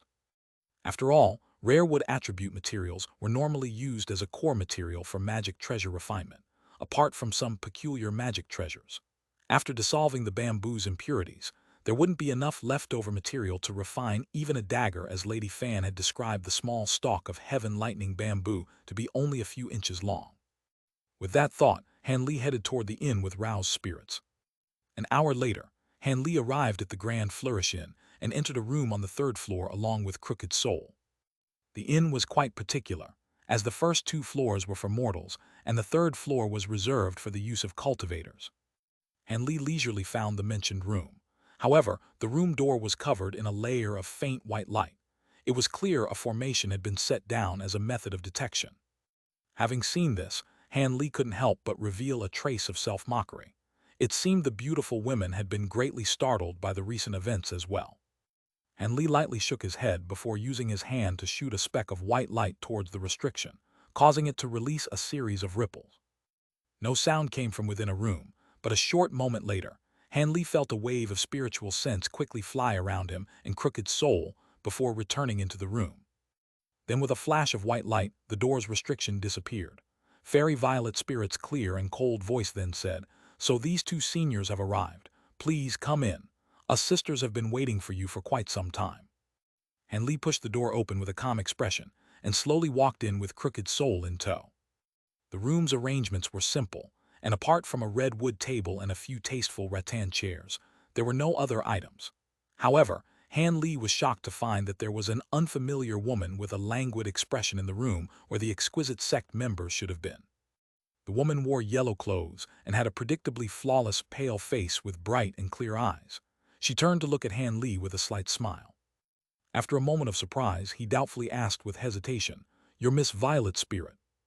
Although he hadn't seen Fairy Violet Spirit's true appearance, he had heard that she possessed peerless beauty.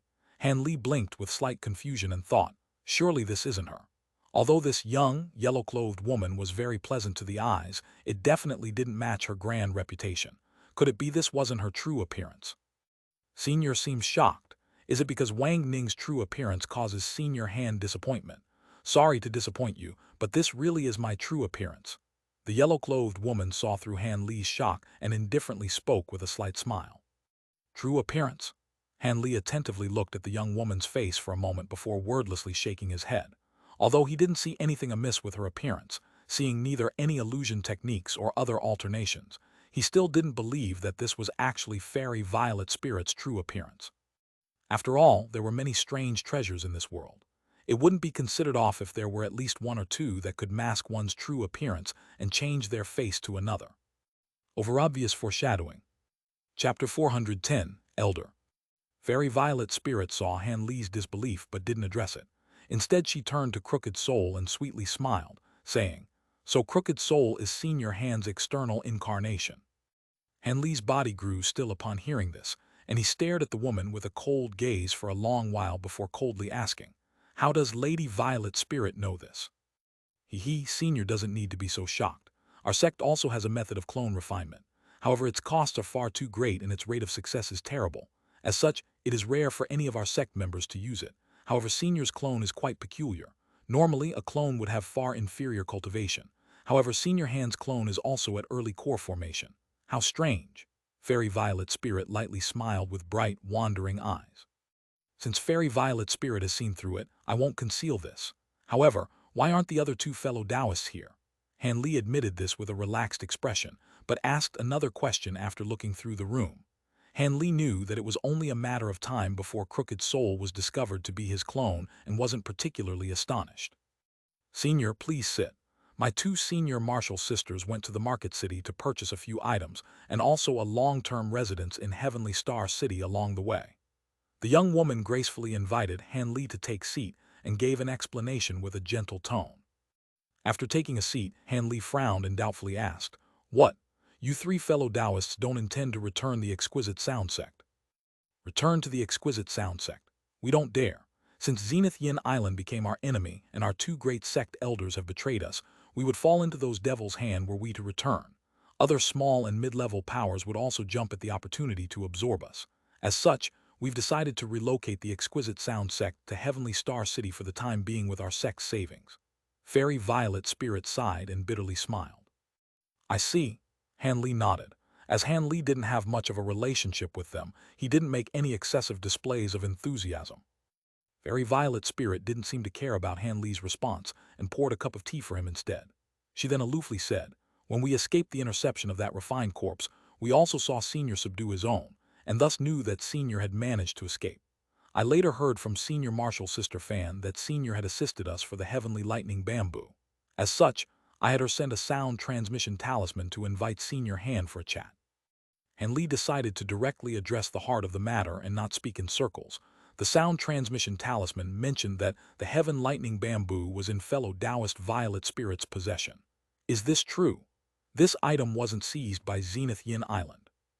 Han Li's direct inquiry left Fairy Violet Spirit widening her eyes with a trace of amusement. She answered with a smooth and beautiful voice, "Since Senior is so quick to the point, I won't push the matter off for later. Originally, our Exquisite Sound Sect acquired not one stalk of Heaven Lightning Bamboo from that small sect, but two.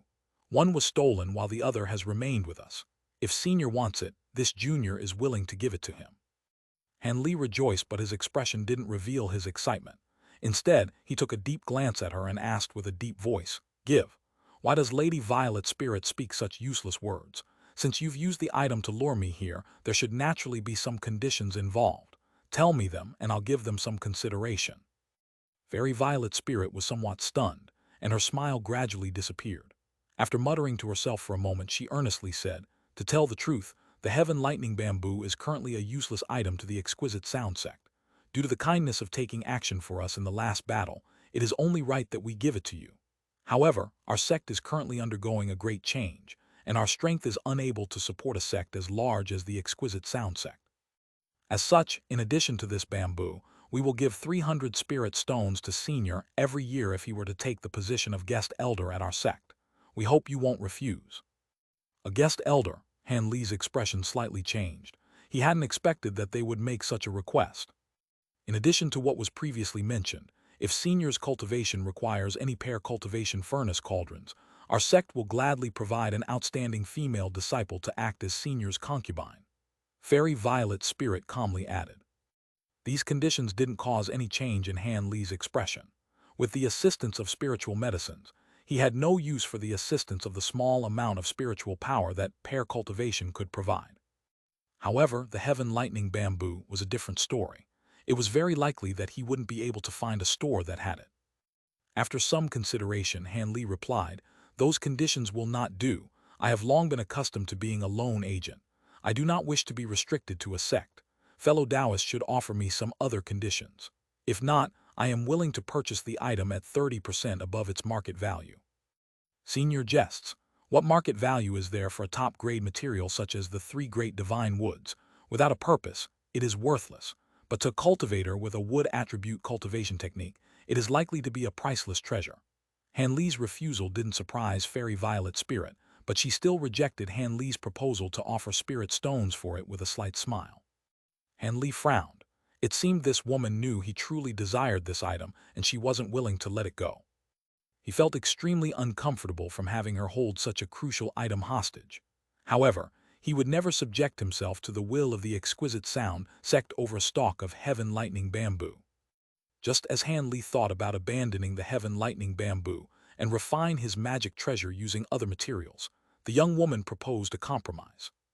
Since Senior is unwilling to be constricted, then how about he become the sect's in-name elder?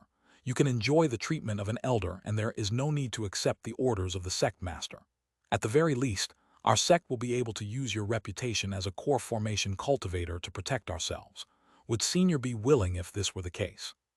An in-name elder, Fairy Violet Spirit's blatant honestly left Han Li stunned. If the Exquisite Sound Sect encounters a great enemy, I won't have to act.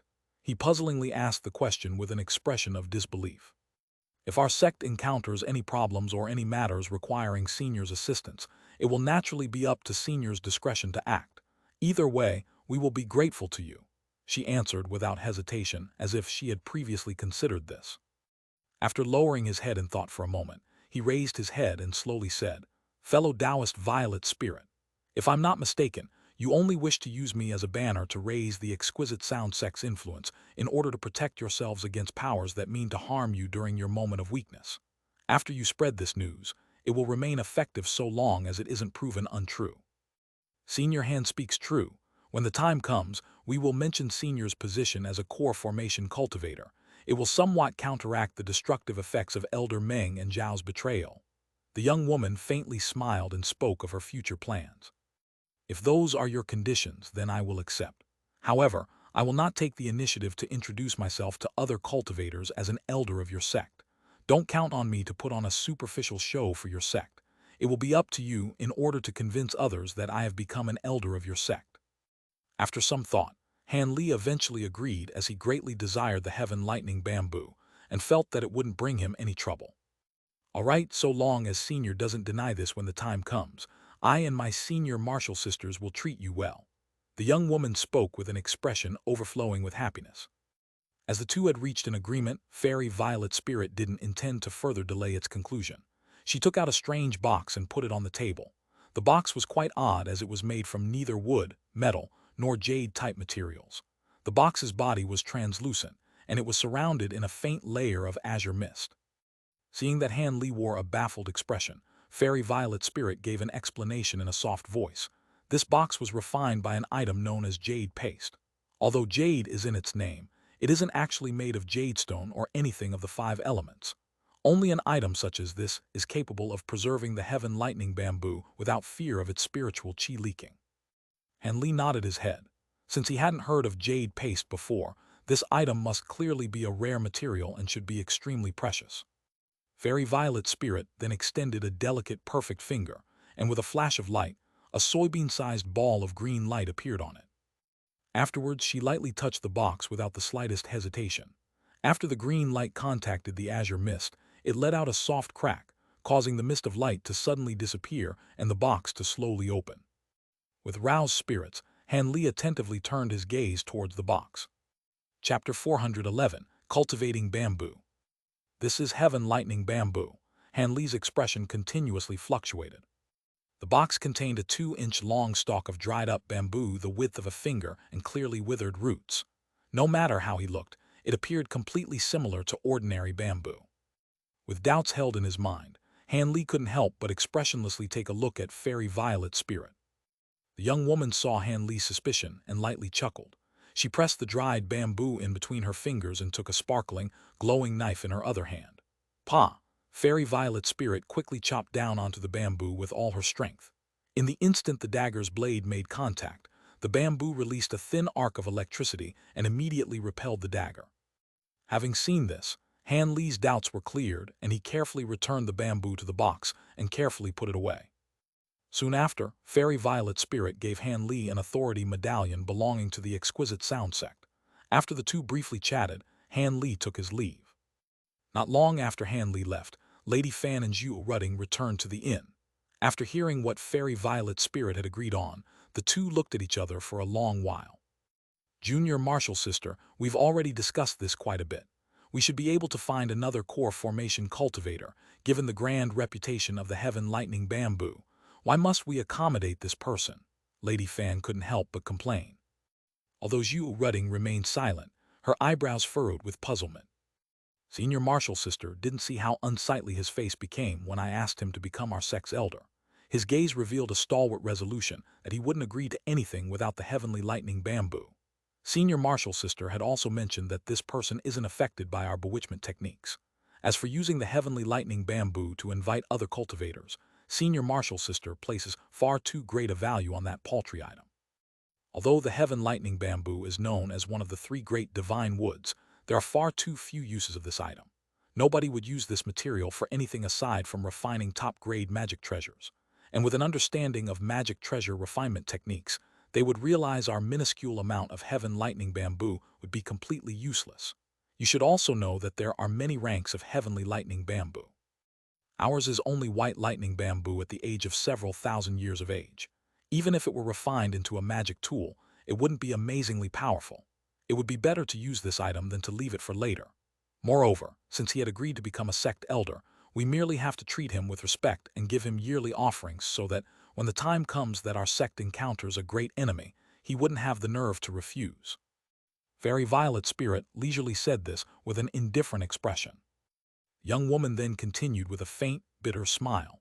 Furthermore, even if there are others that are interested in the heaven lightning bamboo, who would be willing to become our sect elder and dare to admit their status given our current circumstances, that would only bring about its own set of problems. Originally, my mother used her own status as a core formation cultivator as a method of checks and balances over Elder Zhao and Elder Meng, so that they sincerely acted on behalf of the sect. After all, it is extremely easy to suffer betrayal when solely relying on bewitchment techniques and feminine charm to win over high-grade cultivators. Lady Fan and Zhu Rutting then became silent. Having recently experienced a large quantity of betrayals, the two no longer held much confidence in their bewitchment techniques and felt that their junior martial sister's words held some reason. For now, the sect matters will be collaboratively handled by us 3. For the time being, we won't have a sect master until one of our sect members becomes a core formation cultivator. There is no rush, the young woman decisively said. This time, the 2 envoys had no disagreements.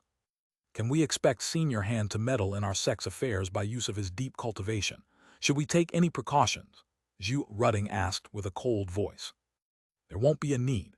Although I haven't dealt with him much, his words suggest that he is one who diligently cultivates. He doesn't care much about affairs outside of cultivation. Otherwise, he would have stirred when I offered to give him a female disciple as a concubine. It was most likely because he is like this that he has entered core formation. Fairy Violet's spirit shook her head and revealed slight admiration. Sai, I wonder if we have any chance of core formation. Lady Fan spoke as if she didn't hold much hope for core formation. When Zhu Rutting heard this, her face also revealed slight sadness. It seemed these beautiful women also greatly desired to enter core formation. At this time, Han Li had already returned to his cave residence. He didn't hastily act and instead chose to first scour through many ancient records. After much difficulty, he found the cultivation method for heaven-lightning bamboo from a jade slip and planted the bamboo in his medicine garden in accordance to the exact method described. As he gazed at the newly planted petite stalk of heaven-lightning bamboo, Han Li became extremely excited. Of course, he understood that heaven-lightning bamboo had different grades of quality. However, he didn't take it to heart. This was because the quality and spiritual nature of heaven-lightning bamboo depended on its age. Heaven lightning bamboo only released common white lightning when it was aged at 5,000 years or less. When it became older than 5,000 years old, its lightning would become blue and it would become far stronger. When it reached 10,000 years old, its lightning would become a dim gold. At that stage, the lightning has the wondrous effect of restraining evil devilish techniques and was known by cultivators as devil's bane lightning. This rumored stage, gold lightning bamboo, was the oldest heaven lightning bamboo that had been seen in the cultivation world. It had only been seen once in the scattered star seas. Nobody knew where it came from, and it existed in such a small chunk.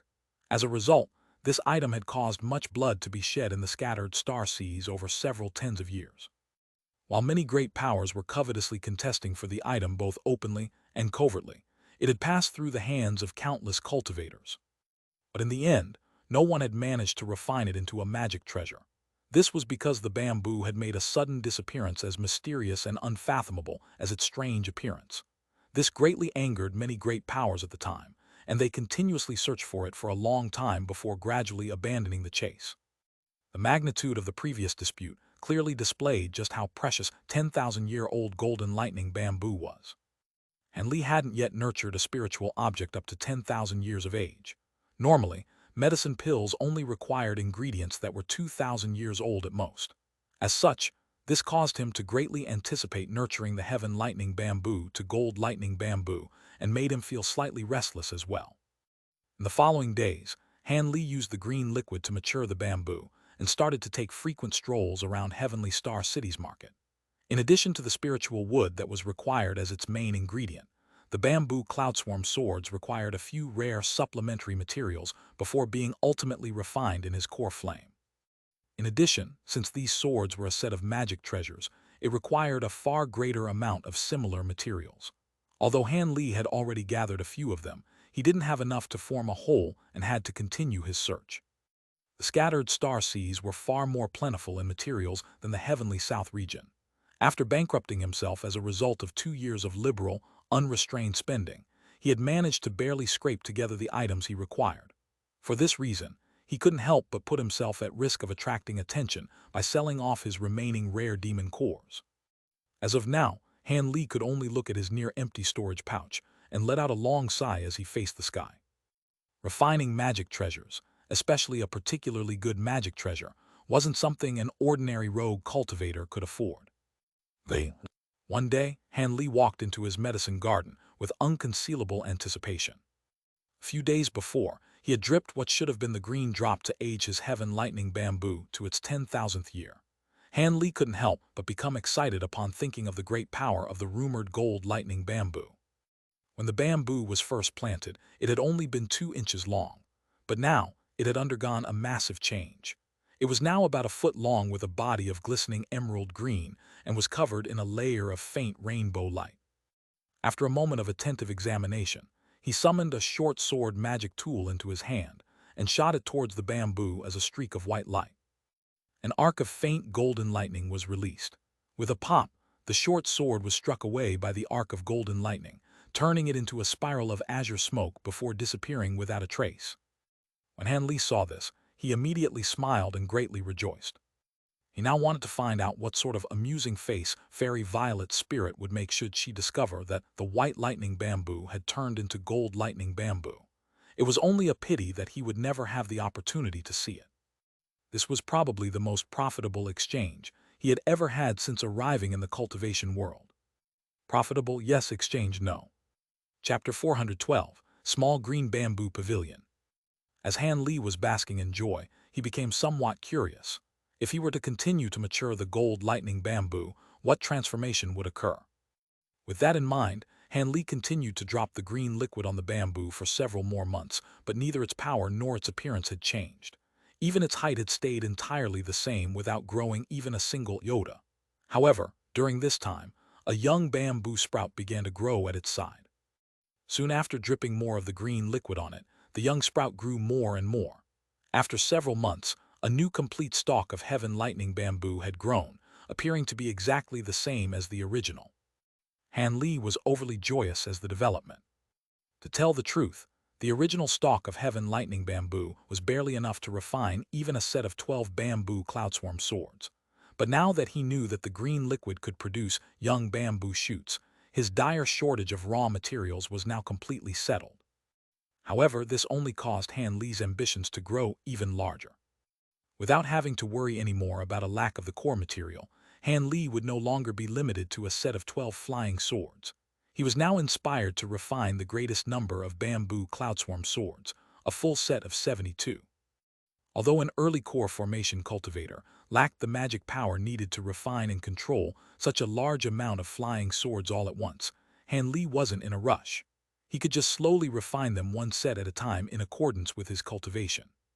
In any case, so long as the flying swords belonged to the same set, he could store them into his body as a single magic treasure. He would also have no problem using each of the swords separately. With that thought in mind, Han Li's heart blazed with fervent desire, and he started to consider whether or not he was capable of this. The greatest problem when refining a set of magic treasures was the differences in each treasure's core material and the difficulty of success during refinement. But with limitless amounts of heaven lightning bamboo, these issues posed no problem. What followed next with regards to his refinement were the preparations of the supplementary materials. He had long prepared the supplementary materials.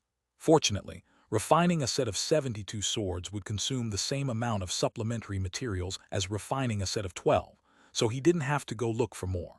Now, he only had to worry about his significant lack of ability for refining magic treasures. He didn't even have any experience in the field of tool refinement. This wouldn't raise any problems if he were refining a common magic treasure. He would still be able to easily succeed. However, the process of refining even a single one of the bamboo cloudswarm swords was much more complex than refining a common magic treasure. In addition, each individual flying sword was an incomplete product that was required to undergo treatment with a specific spell formation because they formed a set. As such, a familiarity with spell formations was also required, or else it would be impossible to refine this magic treasure to completion. As Han Li was a man of extremely firm will, even when facing such a difficult decision, he would only accept the best or nothing at all. This was also demonstrated by Han Li's strong determination with acquiring the heaven lightning bamboo. For the entirety of the following day, Han Li spent his time pondering over his cultivation plans for the next 20 years. Several days later in Heavenly Star City's market, an unremarkable, small store suddenly had a new owner. He appeared to be a common youth of about 30 years old and had a lofty, broad-faced man with him. This youth changed the store name from Li's Assorted Goods to the Small Green Bamboo Pavilion. The store only sold talismans and medicine ingredients at first, but half a month later it started selling crude, low-grade magic tools. But what left the nearby store owners at a loss for words was that the youth didn't often walk out of his store. He'd spend his entire day looking through a coverless, thin ancient book, while occasionally dancing with joy as if he were completely enjoying himself. However, he would sometimes enter the store's back residence and stay there for long periods of time. As for the customers and running the business, they were all handled by the large, straightforward man. The nearby store owners were all mortal natives to Heavenly Star City and found it difficult to make a living there. There was one store owner, a graying old man surnamed He1, https://udo.b/tckpxpxdgqa, that had been born with inferior spiritual roots and had reached the 4th layer of chi condensation. But even with such low cultivation, old man, he had received a great amount of respect from the mortals, and was always addressed as Immortal Master He. They knew that this youth was a mortal due to his lack of magic power, because a few people had asked Master He previously. They gained some courage from this news and would drop by the store, chatting with the youth surnamed Han about his daily life and such. After all, this location was rather desolate, and business was slow. They could only drop by each other's stores and chat to chase away the boredom. With the arrival of this unfamiliar face, there was naturally much more for everyone to talk about. However, the youth mostly listened, and seemed to be somewhat slow of speech and unskilled at chatting with others. Furthermore, the youth never revealed his origin. Whenever he was asked this, he would only answer with a silent smile, causing others to quickly drop the matter.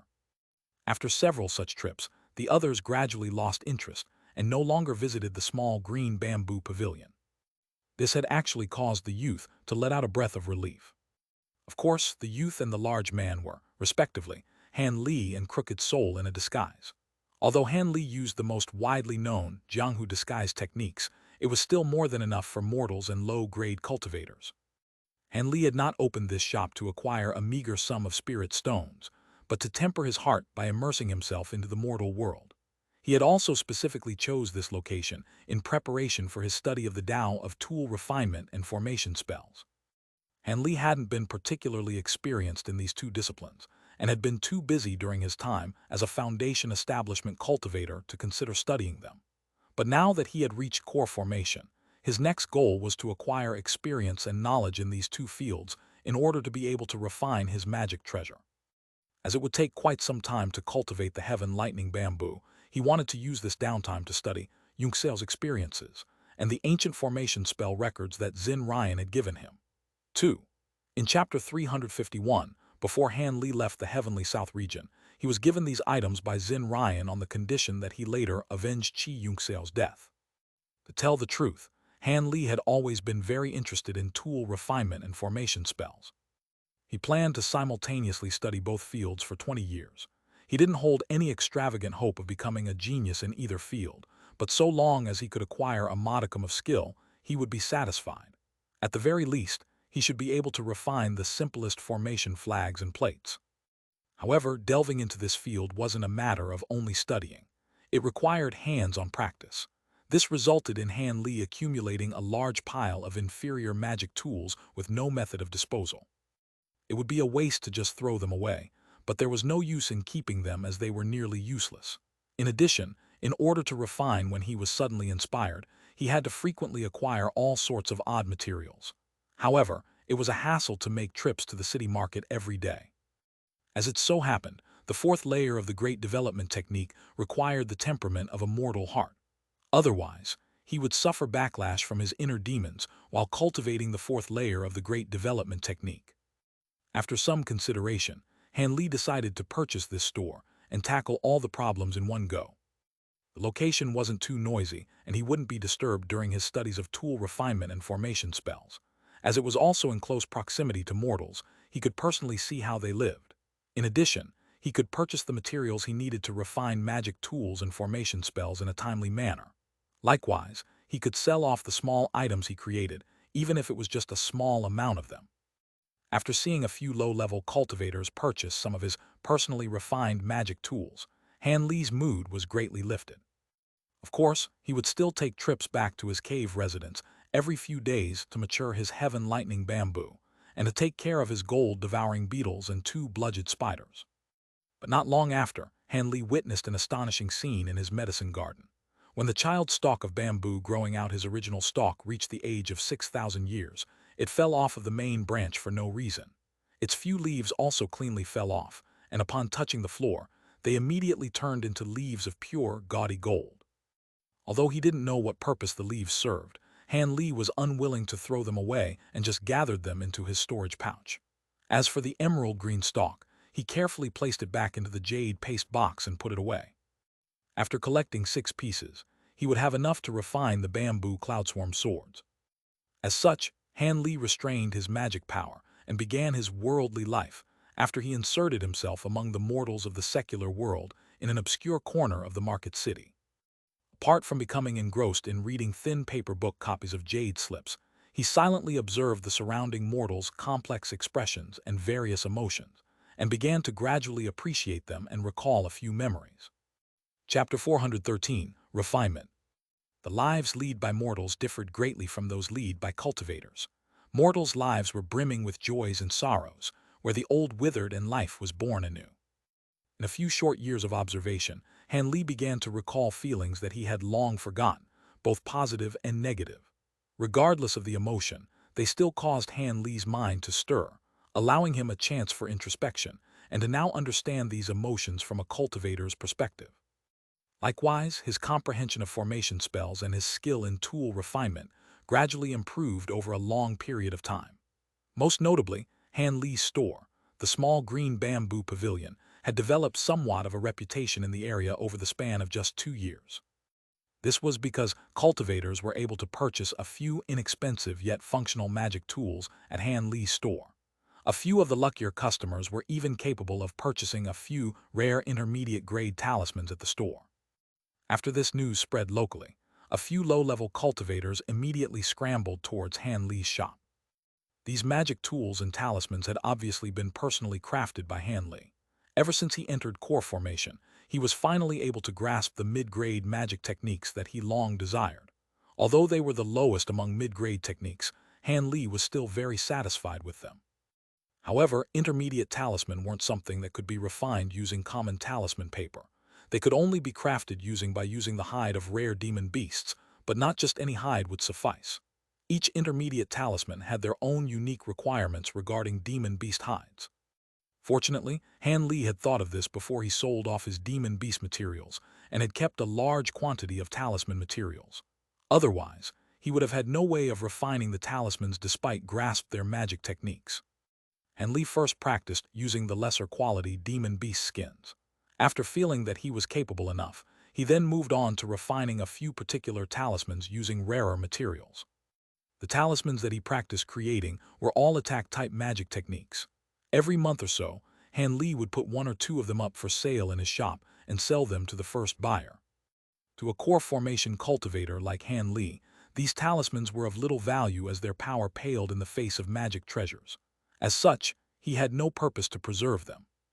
However, Han Li had clearly underestimated the allure his intermediate talismans had to Qi condensation and foundation establishment cultivators. Even after raising the price of these talismans several times, these cultivators continued to readily spend their spirit stones without hesitation, allowing Han Li to accumulate a small fortune. But it was a pity that intermediate talismans were extremely difficult to create. Even with the many demon beast skins that Han Li had on hand, his rate of success was pathetically low, failing 30 times for every successful talisman he managed to create. When compared to his rate of success with low-grade talismans, Han Li could only bitterly smile. Otherwise, he would have accumulated a much larger fortune by selling intermediate talismans. In addition, Han Li's skill at refining tools also increased, causing quite a few mid- and high-grade magic tools to appear in his shop. As a result, the small green bamboo pavilion's reputation became increasingly well-known. Fortunately, his resounding reputation had been restricted to a small circle of low-level cultivators, so Han Li didn't have to worry about provoking any trouble. But at the start of the 9th year, Han Li started to refine formation flags and discs by applying his understanding of a few simple formation spells. Because of the complementary insights provided by Xianxia and Xin Rutting, Han Li was able to avoid making many mistakes and managed to grasp a few minor but crucial skills. But he still ended up fumbling around through trial and error as he tried to refine a set of formation setup tools for the first time. The refinement was extremely difficult, and it consumed a large portion of his time before he managed to produce results. However, Han Li wasn't impatient. Now that he had reached core formation, he had plenty of time to slowly accumulate experience and understanding. But most importantly, he had obtained some understanding in the refinement method of the bamboo cloudswarm swords as he practiced refining items, hopefully ensuring his success in his first attempt. After all, he wouldn't have enough materials left over for a second attempt. With Han Li focused on refining magic tools and studying formation spells, time quickly passed, day by day. With departing springs and incoming autumns, Han Li's somewhat renowned small green bamboo pavilion had unknowingly existed for over 20 years. Han Li now had the appearance of an old man above the age of 50. This obviously wasn't Han Li's true appearance, but a measure he had taken in order to conceal his eternally youthful appearance. Due to the passage of time in the mortal world, Han Li had no choice but to turn his appearance into that of an old man. As of now, Han Li was standing in the residence at the back of his store and looking around with a peculiar emotion. On the day before, he had passed on the store to someone else and concluded his immersion in the mortal world. This was due to having finally matured the long-anticipated 6th stalk of gold lightning bamboo to full maturation. Having lived here for over 20 years, Han Li's heart was without disturbance, but he felt a slight feeling of nostalgia upon leaving. His experience in the market city had been a rare period of peace in his life. At that moment, he heard noisy shouts from his neighbor, and Han Li couldn't help but smile upon hearing it. He didn't need to use his spiritual sense to know that the store owner was spouting out recommendations to his customers, trying to sell off his store-defining treasures that hadn't sold for the past 8 years. When Han Li had originally arrived, the shop was managed by an old man. He had retired 4 years ago, and now his son watched over the business. Although his son had a fiery temperament, he treated others sincerely. But when he was doing business, he would often loudly brag about his store's goods, stunning many foreign cultivators. Han Li sighed and shook his head before leaving the small green bamboo pavilion with crooked sole. Not long after, the two had completely disappeared from the city market. Upon entering his cave dwelling, Han Li immediately brought many tool refinement materials into his hidden room and set down a small magic formation that he had comprehended during the last few years. The formation spell served no other purpose than to conceal spiritual chi fluctuations.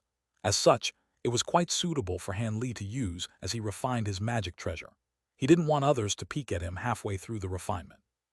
Han Li quietly meditated in his hidden room for 3 entire days, so that both his spirit and magic power were in peak state before starting the refinement. First, he took out the jade paste box from his storage pouch and gently placed it in front of him. He then opened the box, revealing the 6 emerald green stalks of heaven lightning bamboo. Han Li solemnly gazed at the bamboo and took a deep breath before lightly touching a stalk of the green bamboo.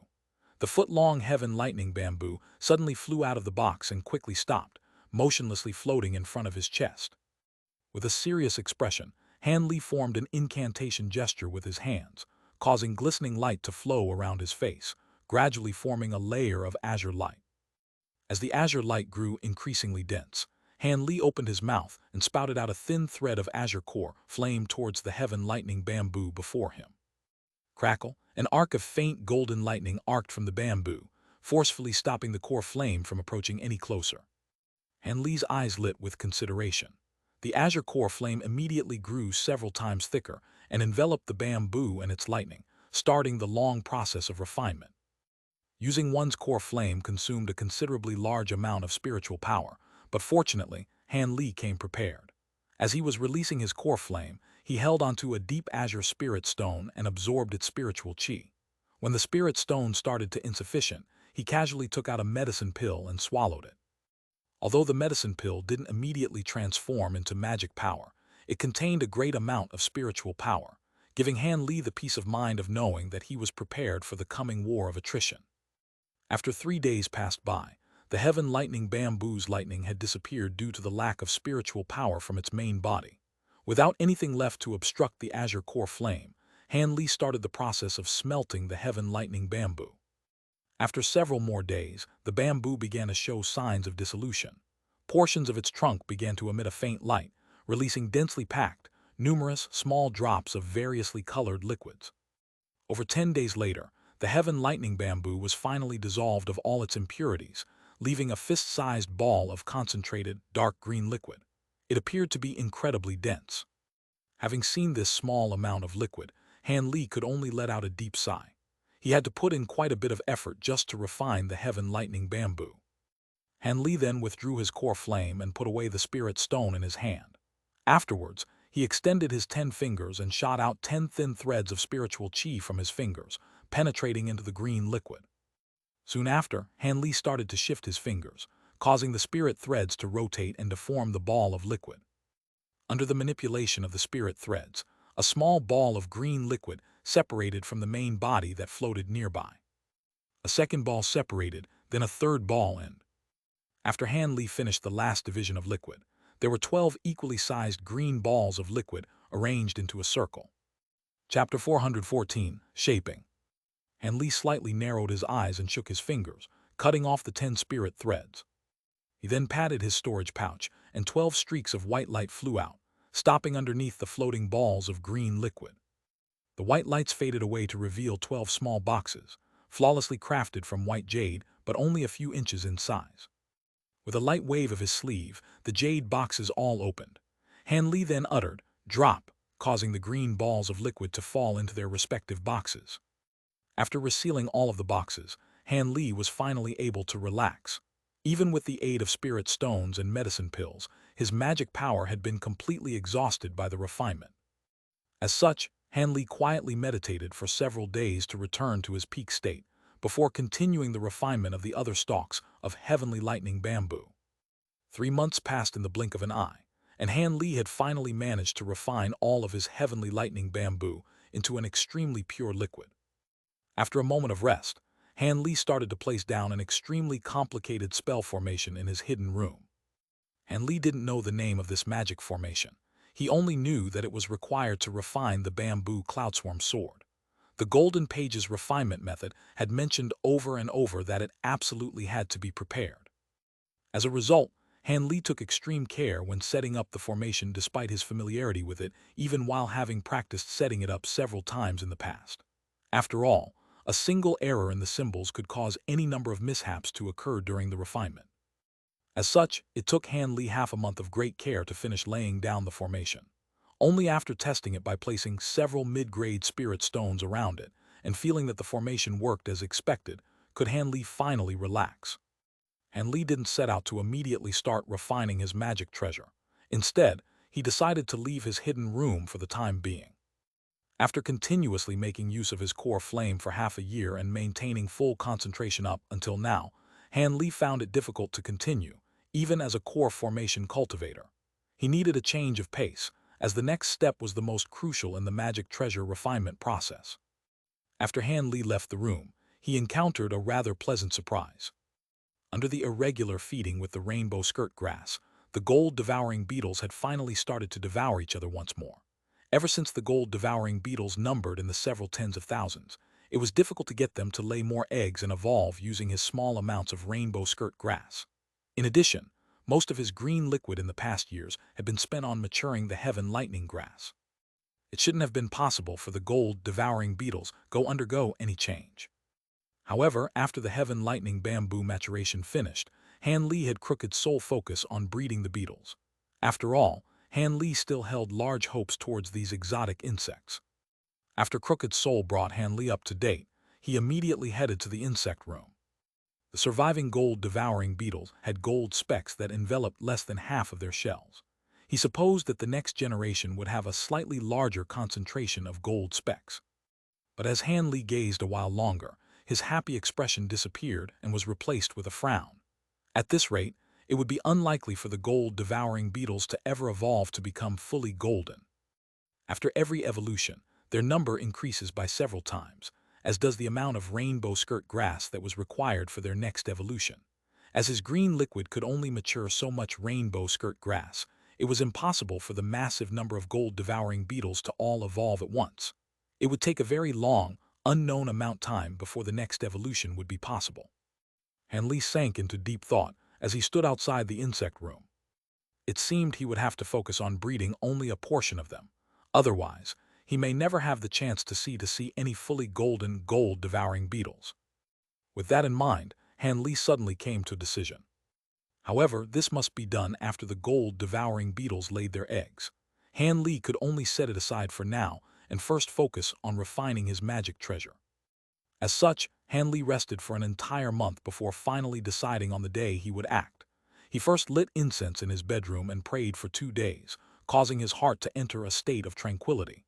He then returned to the hidden room and stood at the very center of the formation spell. With a solemn expression, he raised his arms while dropping several tens of boxes of the refined heaven lightning bamboo onto the magic formation, seemingly in a specific arrangement. Afterwards, all sorts of boxes flew out of his storage pouch in quick succession and dropped down in front of Han Li with their lids open, revealing the supplementary materials that he had acquired. After taking a look at these materials, he took a deep breath and sat down cross-legged with his eyes closed, slowly entering a state of meditation. After the time it took to finish a meal, Han Li opened his eyes with his body covered in a mist of azure light. Just as the mist appeared, the spirit stones embedded in the spell formation began to shine dazzlingly and released a low hum. Although Han Li's body remained motionless, his fingers were quickly shifting, drawing out the refined balls of liquid heaven lightning bamboo from their boxes. Then, with a series of whooshes, bold thick pillars of light shot out from the formation, enveloping the balls of liquid and completely restricting their movements. Han Li closed his eyes once more after seeing this and calmly released his powerful spiritual sense, bringing the light pillars under his control. The light pillars suddenly appeared alive and started to flicker while incessantly changing their color. This strange scene continued until the light pillars eventually matched after an unknown number of fluctuations. After the final color change had occurred, all the light pillars were a fiery red color, providing an even stronger contrast with the alluring emerald green liquid contained within them. Still expressionless, Han Li opened his mouth and spat out a thread of dark green core flame towards one of the light pillars. Whoosh! The light pillar wildly combusted, becoming a scarlet pillar of flame in an instant. Han Li continued to release core flame without the slightest hesitation, igniting all of the light pillars. As a result, there were eventually 72 6-meter-tall pillars of flame, filling the hidden room with a blinding red light. He let out a gentle sigh. With regards to the power of flames, a core flame was far more powerful than these flashy pillars of fire. Unfortunately, more powerful flames weren't the slightest bit better at flying sword refinement. As such, it seemed that he had no choice but to temporarily injure his origin chi and squander much of his core strength. Ceasing these gloomy thoughts, Han Li used his spiritual sense and the power of the formation to influence the green liquid within the flame pillars to slowly undergo a change. Their round shapes became longer and thinner bit by bit. Afterwards, they formed the initial core of a sword, each 5 inches in length. While this was quite easy to describe, it actually took Han Li an entire day of focused control to shape the 72 balls of sparkling green liquid inside the fire pillars into the form of swords. Han Li let out a gloomy breath and took a brief moment of rest. He felt his head slightly ache and couldn't help but bitterly smile in response. Even with a spiritual sense as powerful as Han Li's, simultaneously controlling the shaping of 72 flying swords was only barely possible. Although he was nearly finished with the shaping stage that centered around his spiritual sense, Han Li didn't dare to relax.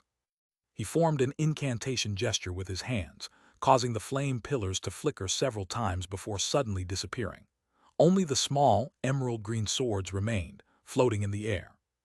As Han Li's hands blurred with motion, the many small swords slowly flew toward him and formed a circle around him. Seeing that the 72 swords had gathered nearby, he suddenly bit down on the tip of his tongue and spat out a mouthful of blood essence, condensing it into a ball of blood that was the size of an egg. Under Han Li's control, he dripped a few drops of blood onto each of the swords. As soon as the drops of blood essence touched the flying swords, they quickly seeped into them and disappeared without a trace. After finishing this, Han Li tapped a box of silver powder on the floor, immediately scattering it. The powder evenly distributed itself among the swords, causing them to become a sparkling silver. Following that, Han Li continued with a box of fine black dust, and then Han Li carefully followed the instructions of the refinement, continuing to add supplementary materials onto the 72 sword cores. Afterwards, he enveloped the swords into pillars of flame once again and refined them once more. This time, Han Li didn't need to simultaneously refine all of the flying swords at once, and took great care to carefully hone them in small sets. Then, in strict accordance to what was described in the golden page, Han Li engraved a miniature spell formation that he didn't completely understand on each of the swords with his spiritual sense. It's Mad Fire Yo. Chapter 415, Inside a Pearl. Han Li eventually left the hidden room 2 months later. Although his appearance was haggard, he was filled with excitement. Once he thought of the 72 bamboo cloudswarm swords he had absorbed into his body, Han Li couldn't help but smile, unable to contain his joy. In order to refine this set of magic treasures, he had spent 20 years to meticulously refine them without any flaws. Although he hadn't tested the power of the treasures, he was sure that after nurturing them a while, even a single one of the swords would have power that far surpassed common magic treasures like the green brilliant sword. As he was feeling pleased with himself, Crooked Soul informed him through his spiritual sense that the gold-devouring beetles had laid eggs, which improved Han Li's already joyful mood. Han Li returned to his bedroom to rest and recuperate for a day before heading over to the insect room. A large portion of the room was covered in the sparkling white eggs of the gold-devouring beetles. Without the slightest hesitation, he created another insect room beside the first with the exact same layout. He then laid down a huge spirit-controlling magic formation in the new insect room and dripped a large amount of blood essence onto the formation. Afterwards, he moved a majority of the insect eggs into the spell formation in the new insect room and proceeded with the spirit-controlling ceremony. As for the original insect room, he left the 1,000 beetle eggs with the most vigorous auras inside. Having finished, Han Li finally relaxed.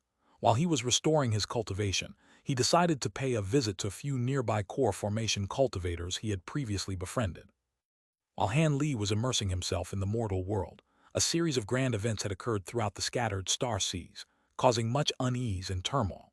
The most influential event amongst them was how the 6 united palaces and the 8 other various powers experienced a sudden rebellion by subordinates and disciples, removing their original leadership from power and replacing them with previously unknown individuals. There had been another event where a few unremarkable, small sects were exterminated and their treasures seized. During this time, the powers of the scattered star seas simultaneously pulled back their men and glared at one another with mutual suspicion. The most terrible among the events was when, at an unknown time, the heavenly star sages had experienced cultivation backlash 1, Qigong deviation. It was rumored that they had been completely crippled. When this rumor began to spread, an uproar suddenly arose. Nearly everyone concerned with the matter seemed to be waiting for the Heavenly Star Palace to address these rumors. But much to everyone's astonishment, the Heavenly Star Palace didn't address it, neither giving a confirmation nor denial, causing even greater alarm across the scattered star seas. At the same time, a few ambitious and hidden powers began to stir. There were a few that plotted conspiracies and others that started to form wicked, nefarious alliances. However, not long after the rumors had spread, the chaos suddenly disappeared without a trace, as if everything had returned to normal. But the more observant cultivators knew that this was only the calm before the storm. When Han Li paid his core formation neighbors a visit, they had all revealed a trace of worry during their chats. However, Han Li didn't care about any of this in the slightest. Regardless of whether the Star Palace continues their reign over the scattered star seas or another power emerges to overthrow them, it would have little to do with him. He was someone who treaded the solitary path of a lone cultivator. So long as he was careful and didn't involve himself in the turmoil, he would make it out just fine. In accordance to Han Li's own plans, he would spend the next few years nurturing his flying swords and refining a few relatively impressive formation setup tools before heading out to sea and hunting a few grade 6 demon beasts. After all, only medicine pills created with a grade 6 demon core would prove effective at progressing a core formation, cultivator's cultivation. Thus, Han Li spent his days delving into the Tao of tool refinement and formation spells while meditating at night, using his core flame to slowly temper the 72 bamboo cloud swarm swords stored within his body. But not long after he started this routine, his gold-devouring beetles finally hatched. Han Li summoned the beetles and happily stored them into several high-grade spirit beast pouches. As the beetles had recognized him as their master, they obeyed his summon. During Han Li's free time, he slowly trained them so that they would be useful when confronting enemies later. Han Li was fully content with his life of peaceful and steady cultivation. Ever since he had achieved core formation, he started to set his eyes on the nascent soul stage, pondering whether or not his cultivation would one day reach such heights. But one day, as Han Li was tempering his flying swords in his home, his expression suddenly changed, and he slowly walked out of his residence. A 40-year-old man that had a gentle, refined appearance with fair skin, slender eyes, and long eyebrows had appeared outside of his cave residence. "Sorry to bother you, fellow Taoist Han." When the middle-aged man saw Han Li appear, he made a gentle greeting. "Brother Jin, how did you find the time to visit my humble abode? Please come in." Han Li didn't dare to delay and immediately saluted him before inviting the middle-aged man inside. This person was Jin Qing, one of the core formation cultivators that lived nearby. He was an upright person and had given Han Li a few pointers right after he had entered core formation. He could be considered Han Li's closest friend at the moment. When Han Li had last paid a visit to his home, he discovered that Jin Qing wasn't present, and later found out that fellow Taoist Jin had yet to return from his last few years of travel. Han Li naturally felt happy at his sudden appearance. "There is no need. I just want to say a few things before I have to go and take care of other matters." Jin Qing shook his head and faintly smiled. "Please don't hesitate to speak, Brother Jin. I'm all ears," Han Li quipped. Jin Qing revealed a slight smile and slowly said, "Not long after I returned, I heard from the nearby fellow Taoist that fellow Taoist Han had spent these past few years diligently studying the Tao of formation spells and acquired some success in the field. I offer you my sincere congratulations. As it so happens, I've come across a difficult matter during my travels, a formation spell restriction that must be removed. Thus, I have come here to request fellow Taoist Han's aid. I hope you will not decline." Han Li blankly stared for a moment before asking with a calm expression, "Restriction, do you know what kind?" "Please take a look at this." Jin Qing didn't give him an answer. Instead, he took something out of his storage pouch and handed it to Han Li. Han Li saw that it was a white pearl the size of a thumb. "What's this?" Han Li looked at Jin Qing with surprise. "Fellow Taoist will know what it is once he pours a bit of spiritual power into it." Jin Qing chuckled and revealed a mysterious expression. Han Li frowned and begrudgingly poured a bit of his spiritual power into it. In the next instant, the pearl glowed with a blinding white light. If mortals saw this light, they would forcefully turn their gaze in fear of going blind. But to a core formation cultivator like Han Li, he viewed it as a common white light. As a result of his examination, Han Li's expression slightly changed. At that moment, something had appeared inside the pearl. Without waiting for any warnings from Jin Qing, he took the initiative to sink his spiritual sense deeper into the pearl. After some time passed, he wore a solemn expression. Han Li withdrew his spiritual sense and took a deep breath before looking at the middle-aged cultivator and asking, "Ancient cultivator ruins?" "I'm not too sure. However, in my experience, only an ancient cultivator would be capable of using such an archaic method for preserving a map." Jin Qing revealed a trace of excitement and spoke in a bit of a hurry. Han Li nodded his head. Storing important information in pearls and shells was a common practice by the ancient cultivators of the scattered star seas. As for the pearl, it contained something that resembled a map. After a moment, Jin Qing continued, "There are 2 of these pearls. Together, they form a complete map. I, along with another fellow Taoist, discovered these at a small store. At the time, they were being sold in a necklace alongside other ordinary pearls. It was then that we each separately took a pearl and agreed to search for the location together." "With what you said, you must have already found the location described in the map, yes?" Han Li asked pensively while stroking his chin. "That's right. We spent 5 years searching for it and have just recently found it. But unfortunately, it is blocked by a huge barrier. As we don't have the slightest understanding of formation spells, we could only turn back in disappointment. However, we decided that upon returning we would each invite a formation spell expert to help break the barrier. Fellow Taoist Han also knows that very few amongst us rogue cultivators study the Tao of formation spells. As such, I can only come to you and shamelessly ask for assistance. Fellow Taoist Han, please feel at ease. So long as you can break the formation, we will give you a portion of the rewards, regardless of whatever the ancient cultivator ruins hold." Jin Qing saw that Han Li was slightly hesitant, and hastily gave an explanation along with a promise. TL note, Crooked Soul will not longer be referred to as a clone or a doppelganger. He will now be referred to as Han Li's avatar. It better represents what Crooked Soul actually is, an incarnation in human form. Chapter 416, Sand Mountain. Han Li unconsciously frowned in thought before saying, "Brother Jin, could you give me some time to think about this? I can give you an answer in 2 days." "Of course, please think it over. If you don't accept, I will go and see if there are any other rogue cultivator formation spell experts willing to give it a try." Jin Qing replied with a tone of much consideration. After a moment more of idle chatter, he saluted Han Li and took his leave. Han Li stood in his original spot as he watched Jin Qing flying farther away, muttering to himself irresolutely. Ancient cultivator ruins weren't exactly a rare find in the scatter star seas, and what they contained greatly varied.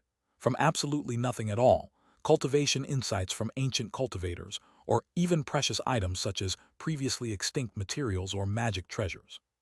In short, a majority of ruins would have something to salvage, but what one discovered would depend on luck. However, Han Li truly didn't wish to journey in search of an ancient cultivator's ruins. The scattered star seas were currently beset by waves of concealed turmoil, and anywhere outside of Heavenly Star City was neither safe nor secure. In addition, Han Li hadn't been tempering his bamboo cloudswarm swords for long, so he couldn't greatly rely on their strength. As such, he was truly hesitant to embark on a journey at this time. Had someone else asked him, Han Li would have already refused, but, unfortunately for him, he had a good relationship with Jin Qing. Since he had given Han Li a few cultivation pointers the first moment he met him, Han Li found it embarrassing to refuse him. After standing still a while longer in contemplation, Han Li eventually raised his head and lightly sighed. I still have 2 days. I should think about this some more. With that, Han Li let the matter go. With a swift turn, he returned to his cave residence. 2 days later, Jin Qing arrived outside his cave residence once more. Han Li had eventually decided to agree due to their friendship, and for the slight excitement he felt towards the ancient cultivator ruins. Who knows what magnificent items could be found within? Jin Qing was naturally overjoyed and left Heavenly Star City alongside Han Li and Crooked Soul, heading towards the ancient cultivator ruins. Over the years, the nearby cultivators had tacitly understood that Crooked Soul was Han Li's avatar. Jin Qing wasn't surprised to see him tagging along. 2 months later, Han Li and the others were flying through a remote area of the scattered star seas. According to Jin Qing, they shouldn't be far away from their destination, given the long amount of time they'd been flying. As expected, they caught sight of a large island less than half a day later. The island was expansive with a radius spanning over 500 kilometers. However, a majority of the island was covered in hills and mountains. From a glance, everything seemed to be covered in yellow dust. Han Li gazed down at the island and asked Jin Qing with surprise, "It's this island?" "That's right. We found this island by following the map. I heard from the nearby mortals that this island is completely uninhabited. Not only are there no spirit veins nearby, but for some unknown reason, there are no trees living on this island either," Jin Qing explained with a slight trace of puzzlement. Han Li was slightly surprised and pondered for a moment before speaking with a smile. "That's a good sign. The more unordinary the island, the more likely it is to actually be an ancient cultivator ruin." Originally, we also thought the same. We ended up searching the entire island until we found the most likely location. Jin Qing spoke with satisfaction. Han Li faintly smiled. After taking a look around, he casually asked, "You said that there was a formation spell shrouding an area. Where is it?" "There is a huge sandy mountain 50 kilometers to the east. One of its sides is sealed off by a large formation." Jin Qing spoke without hesitation. Han Li grinned and said, "Let's go then. Maybe your partner already arrived and dissolved the formation spell."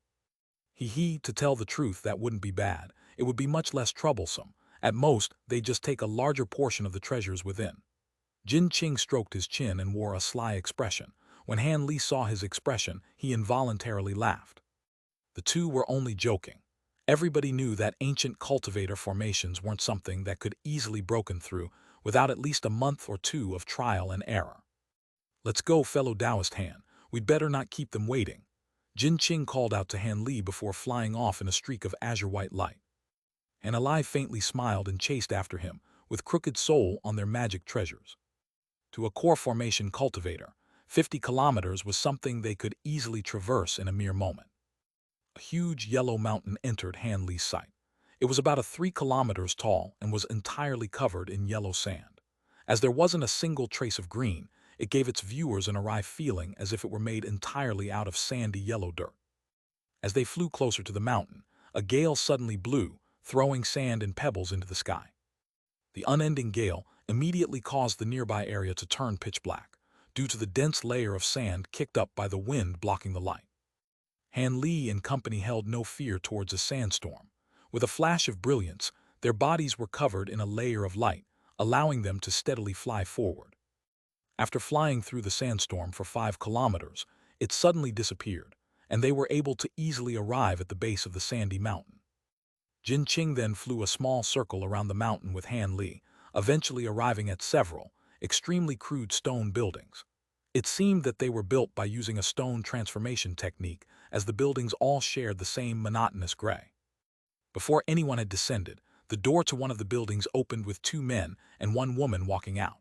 The men were both core formation cultivators, while the woman was a foundation establishment cultivator. "Fellow Taoist Jin, you've arrived. How timely. We had only arrived recently." The cultivator at the center was a refined youth that wore white clothes, Upon seeing Jin Qing, he cordially called out to him in a rather friendly manner. Fellow Taoist who came earlier as I expected. After all, he didn't have to go back to Heavenly Star City and fetch fellow Taoist Han. Jin Qing replied back in an amiable tone. It seemed their relationship was quite good. Fellow Taoist Han. The young cultivator's gaze shifted between Han Li and Crooked Soul several times, not knowing who was who.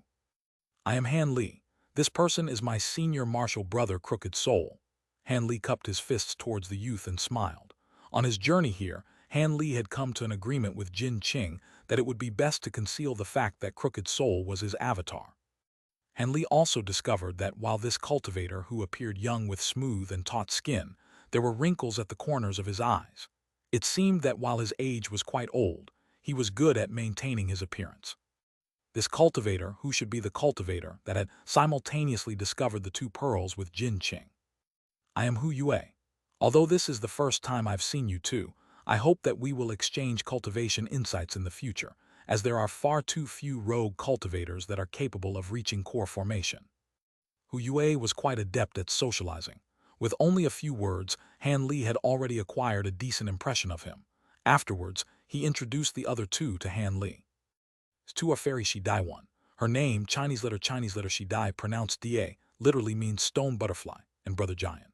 Fairy Shi is a greatly renowned formation spell master from Red Moon Island. I am confident that with fellow Taoist Han alongside her, we will be certainly able to break through the formation. As for Brother Giant, he is a mid-core formation cultivator, and will prove to be quite useful after the formation is broken. Hu Yue introduced them with a smile. Let's get the ugly matters out of the way first. I am only here to assist you in breaking the formation. If any dangers appear after the magic formation breaks, I will not be able to act as I am only at Foundation establishment. Also, I will get first pick of whatever spoils that appear. The female cultivator called Shi Dai had an ordinary appearance. However, her expression was haughty, and her words didn't contain a trace of politeness, much to the others' surprise. Red Moon Island. Could it be that fellow Taoist she has some relation to Red Moon Island's Taoist master Shi?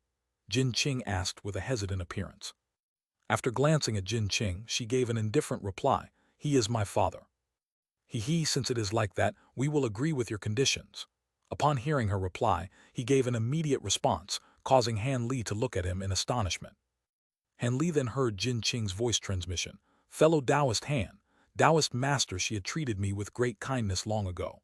I hope fellow Taoist Han will forgive me. Han Li remained silent and casually smiled towards Jin Qing. Chapter 417. Using one formation to break another. How about this? If Brother Han and Fairy Shi break through the formation, then they can have the first pick. We will distribute the rest afterwards. Hu Yue revealed slight embarrassment and hastily mentioned Han Li going through the motions for the time being. The thin, shriveled cultivator surnamed Giant stood to the side and remained silent. He remained somewhat of a mystery to Han Li. Fellow Taoist Hu, wouldn't it be better to first bring Brother Han and Fairy Shi to the formation and see whether or not the formation can be broken and leave the distribution for afterwards? If they cannot break the formation, having this talk now would be useless. Jin Qing proposed with a slight smile. Hu Yue patted his head and promptly agreed. Right. This formation spell is rather strange. Fellow Taoist Jin and I relentlessly assaulted it for an entire day. As a result, we only wasted our magic power on attacks that didn't damage the formation spell in the slightest. The others agreed and followed in curious anticipation. They flew towards the back of the sand mountain and stopped near an unremarkable shallow slope. Please take a look. The area covered in a yellow mist is where the spell formation is located. Hu Yue pointed down at an area of the slope while in midair with a solemn expression.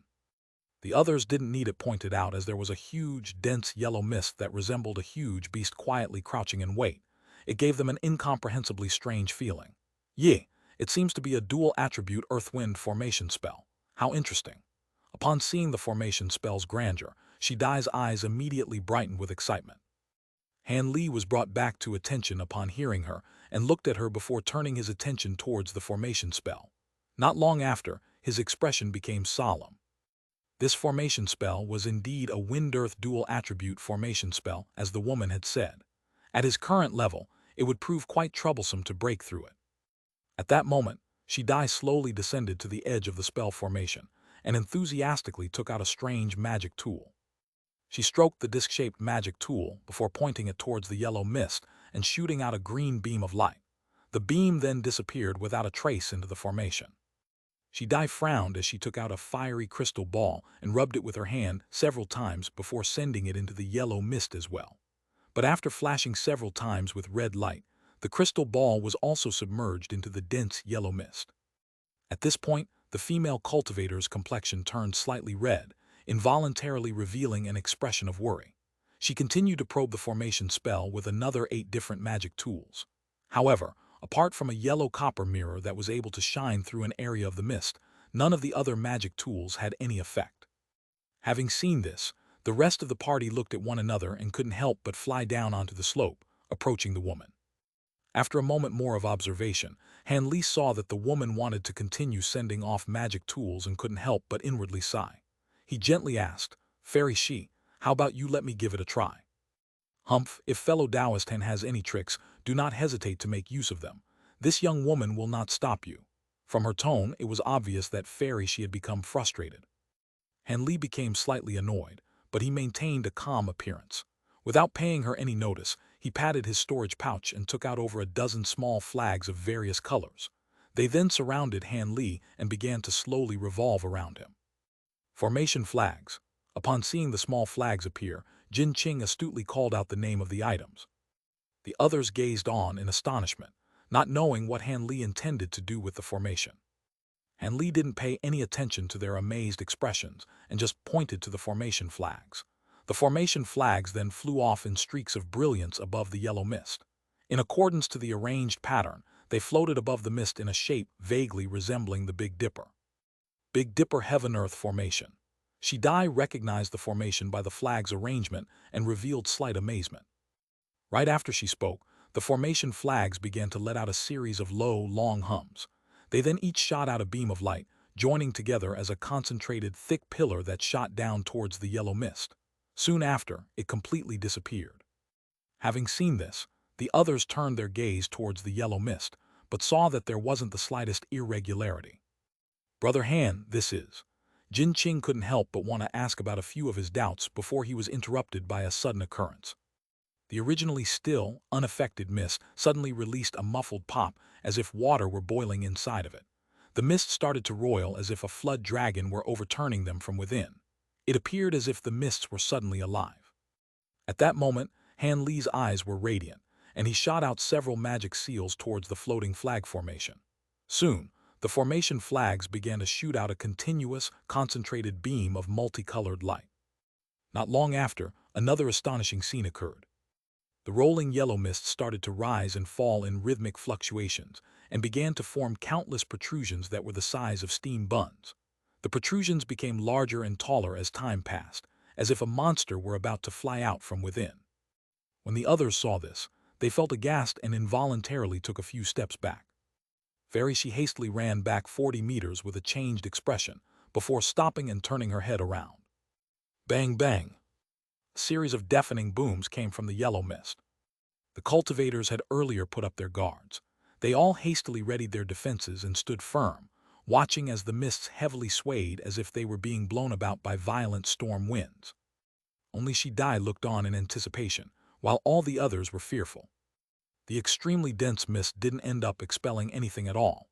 It had just parted away like clouds and disappeared, revealing everything that the formation contained. While Hu Yue and the others greatly rejoiced, Jin Qing quickly walked over to Han Li's side and said with a beaming smile, "Brother Han, I didn't think you possessed such great skill. Did you break through the entire formation?" Han Li's mouth twitched before he gave the others an explanation with a bitter smile. "Break through the formation. Brother Jin greatly underestimates the formidability of ancient cultivator formations. I merely dispelled the formation spell's outermost layer, which was acting as a smokescreen."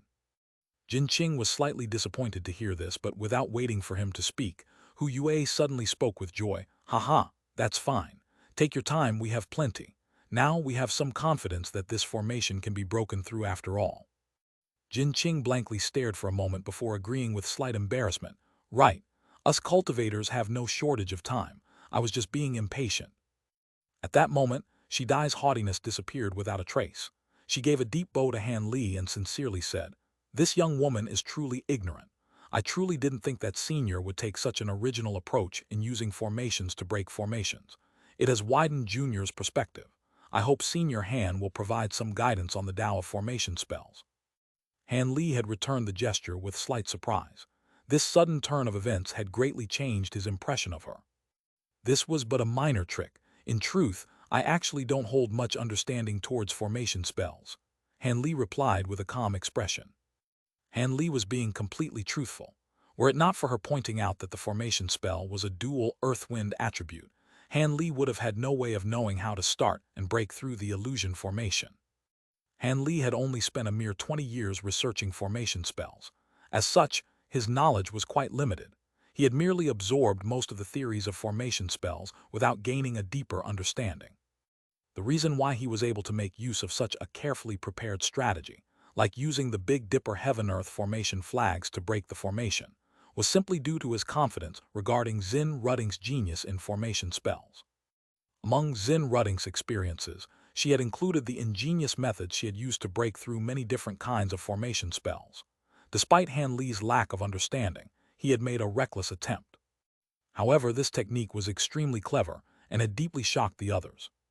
The other cultivators clearly considered Han Li's words as modesty and viewed him with respect. Han Li faintly smiled in response and didn't force himself to further explain. Instead, he turned his gaze to look at the true formation hidden behind the illusion formation. After the mist faded away, a layer of dim yellow light was revealed, covering an area of about 400 meters. Chapter 418, Breaking Through the Formation. The newly revealed light barrier was thick and slightly blurred. Although it wasn't as obscure as the dense yellow mist, it still clouded the interior. In addition to the outer barrier of light, there appeared to be several more layers within, and a round pillar at the very center of the light barrier that stood about 10 meters tall. Ancient decorative designs and characters seemed to be carved onto it, but no one was able to clearly make them out as their spiritual senses were being completely blocked by the light barrier. But even stranger than the pillar were the countless, slender bands of rainbow light that erratically roamed within the light barrier. They appeared extremely abnormal, as though they were alive. When the others saw this, they couldn't help but click their tongues in astonishment. Han Li's expression became gloomy, and he carelessly revealed a trace of his suspicion. Although he hadn't broken many ancient spell formations, Xin Ryan's records had contained information on many types of ancient formation spells. From the aura and appearance of the formation spell before him, it didn't appear the slightest bit similar to an ancient spell formation. It even held a trace of evil qi. With that in mind, Han Li turned his gaze towards the nearby Shidai. He saw her examining the formation with great curiosity, but her face didn't reveal a trace of peculiarity. This caused Han Li, who didn't hold much confidence in formations, to self-mockingly believe that his judgment was wrong. It seems that today is coming to an end. Since Brother Han and the others have come here from so far away, how about they rest for a moment before coming back to break the formation tomorrow? After all, it doesn't seem like the formation can be broken through in a short amount of time. Hu Yue spoke, showing great consideration towards Han Li and the others that had recently arrived. As Han Li felt that this formation would take quite some time to unravel and was somewhat exhausted, he didn't refuse Hu Yue's suggestion. Although Fairy appeared to have identified the formation and was eager to continue, she didn't raise any objections towards Hu Yue's suggestion. Thus, the group returned to their stone buildings. Since there weren't that many stone buildings, Han Li and the others casually reshaped the earth to make some rooms and used a stone transformation technique on them before officially taking residence in them. The following morning, Han Li and Shidai arrived outside the light barrier and began their attribute tests and calculations. The entire process of destroying the formation was very slow, especially at the start. The two felt somewhat overwhelmed, not knowing where to start. They'd often encounter a few insurmountable difficulties that they couldn't make any progress on, even after spending several days attempting to solve them. But regardless of how it was said, the formation spell was inanimate while they were alive. It was only a matter of time before any formation spell was fully studied and comprehended. Even particularly strange formation spells could eventually be unraveled. Through the cooperation of Han Li and Fairy Shi, this ancient formation spell proved to be no exception. Its finer details were slowly being made clear bit by bit. During this process, Han Li's view of the female cultivator greatly changed. Although she came off as somewhat arrogant, she truly did have some skill. Not only did she fully comprehend all sorts of widely circulated formation spells, her analysis of the composition of the formation spell was meticulous and flawless, causing Han Li to hold quite a bit of respect towards her.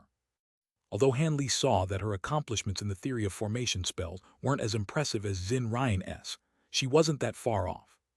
But at the same time, Han Li felt somewhat puzzled. Why was it that all the formation spell experts he knew were female? Could it be that the heavens had gifted female cultivators with an innate talent for formation spells? However, comparing Fairy Shi to Xin Ryan was an exercise in frustration.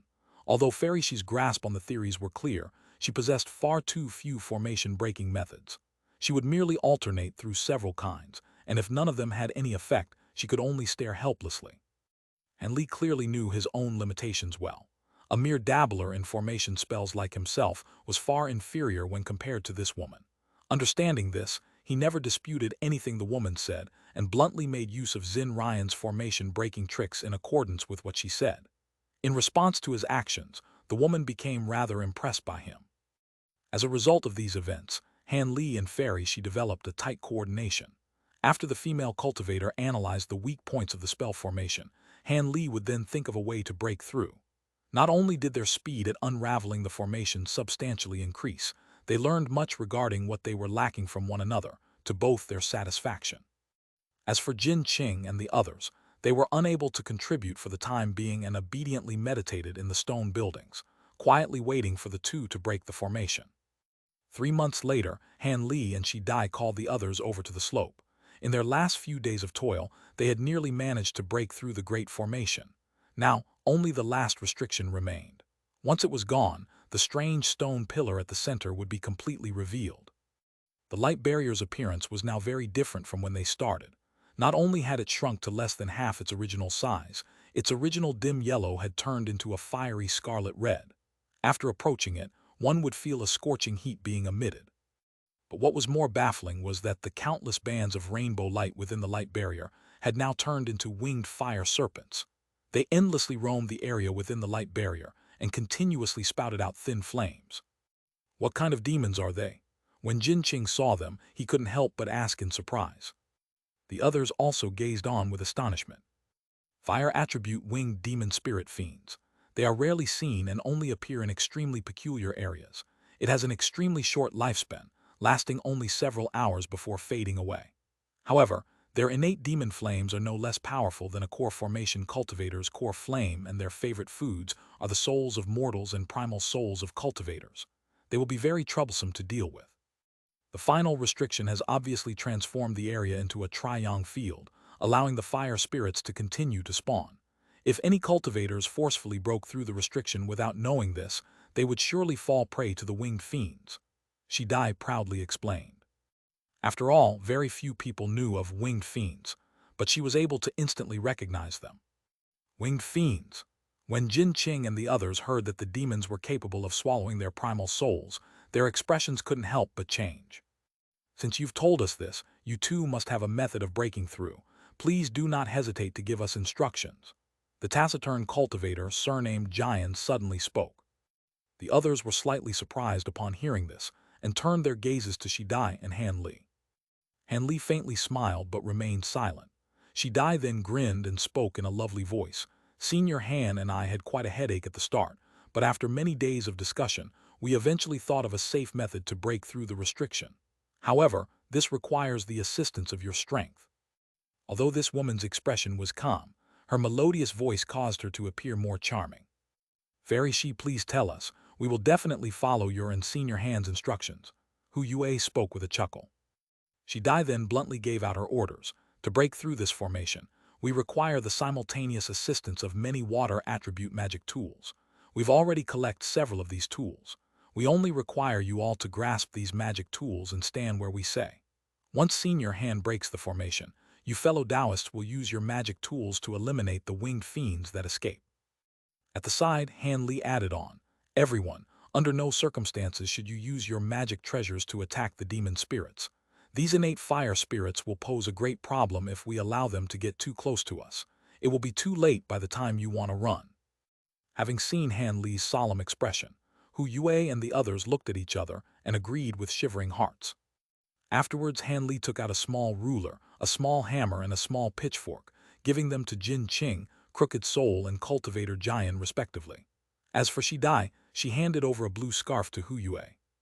The party then stood nearby in their positions as directed by Shi Dai. She then hastily backed away and took out a short sword magic tool before focusing her attention on Han Li. Han Li didn't rush to act. He first took another careful look at his surroundings. Only after seeing that nothing was amiss did he feel confident enough to act. Several tens of blue formation flags and plates, formation setup tools for a water attribute formation spell, flew to Han Li's side and started to drift about erratically. Han Li then wordlessly shifted his fingers, continuously releasing sounds of pops. The formation flags and plates responded by surrounding the red light barrier and slowly falling into a formation.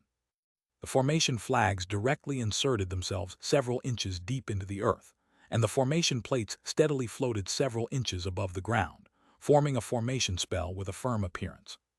Chapter 419, Desolate Antiquity.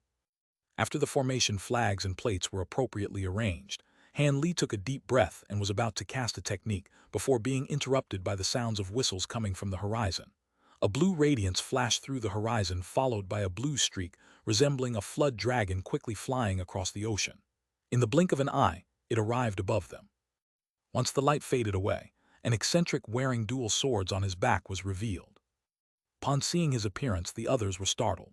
Above them hovered a shriveled and thin figure, with a red, rash-covered face and fierce, triangular eyes framed by long, messy white hair. This odd-looking man wore a black short-sleeved shirt with a strange flower basket hanging from his waist. From his spiritual chi fluctuations, it appeared he was a mid-core formation cultivator. After getting a clear view of the area, the eccentric was surprised to see so many core formation cultivators.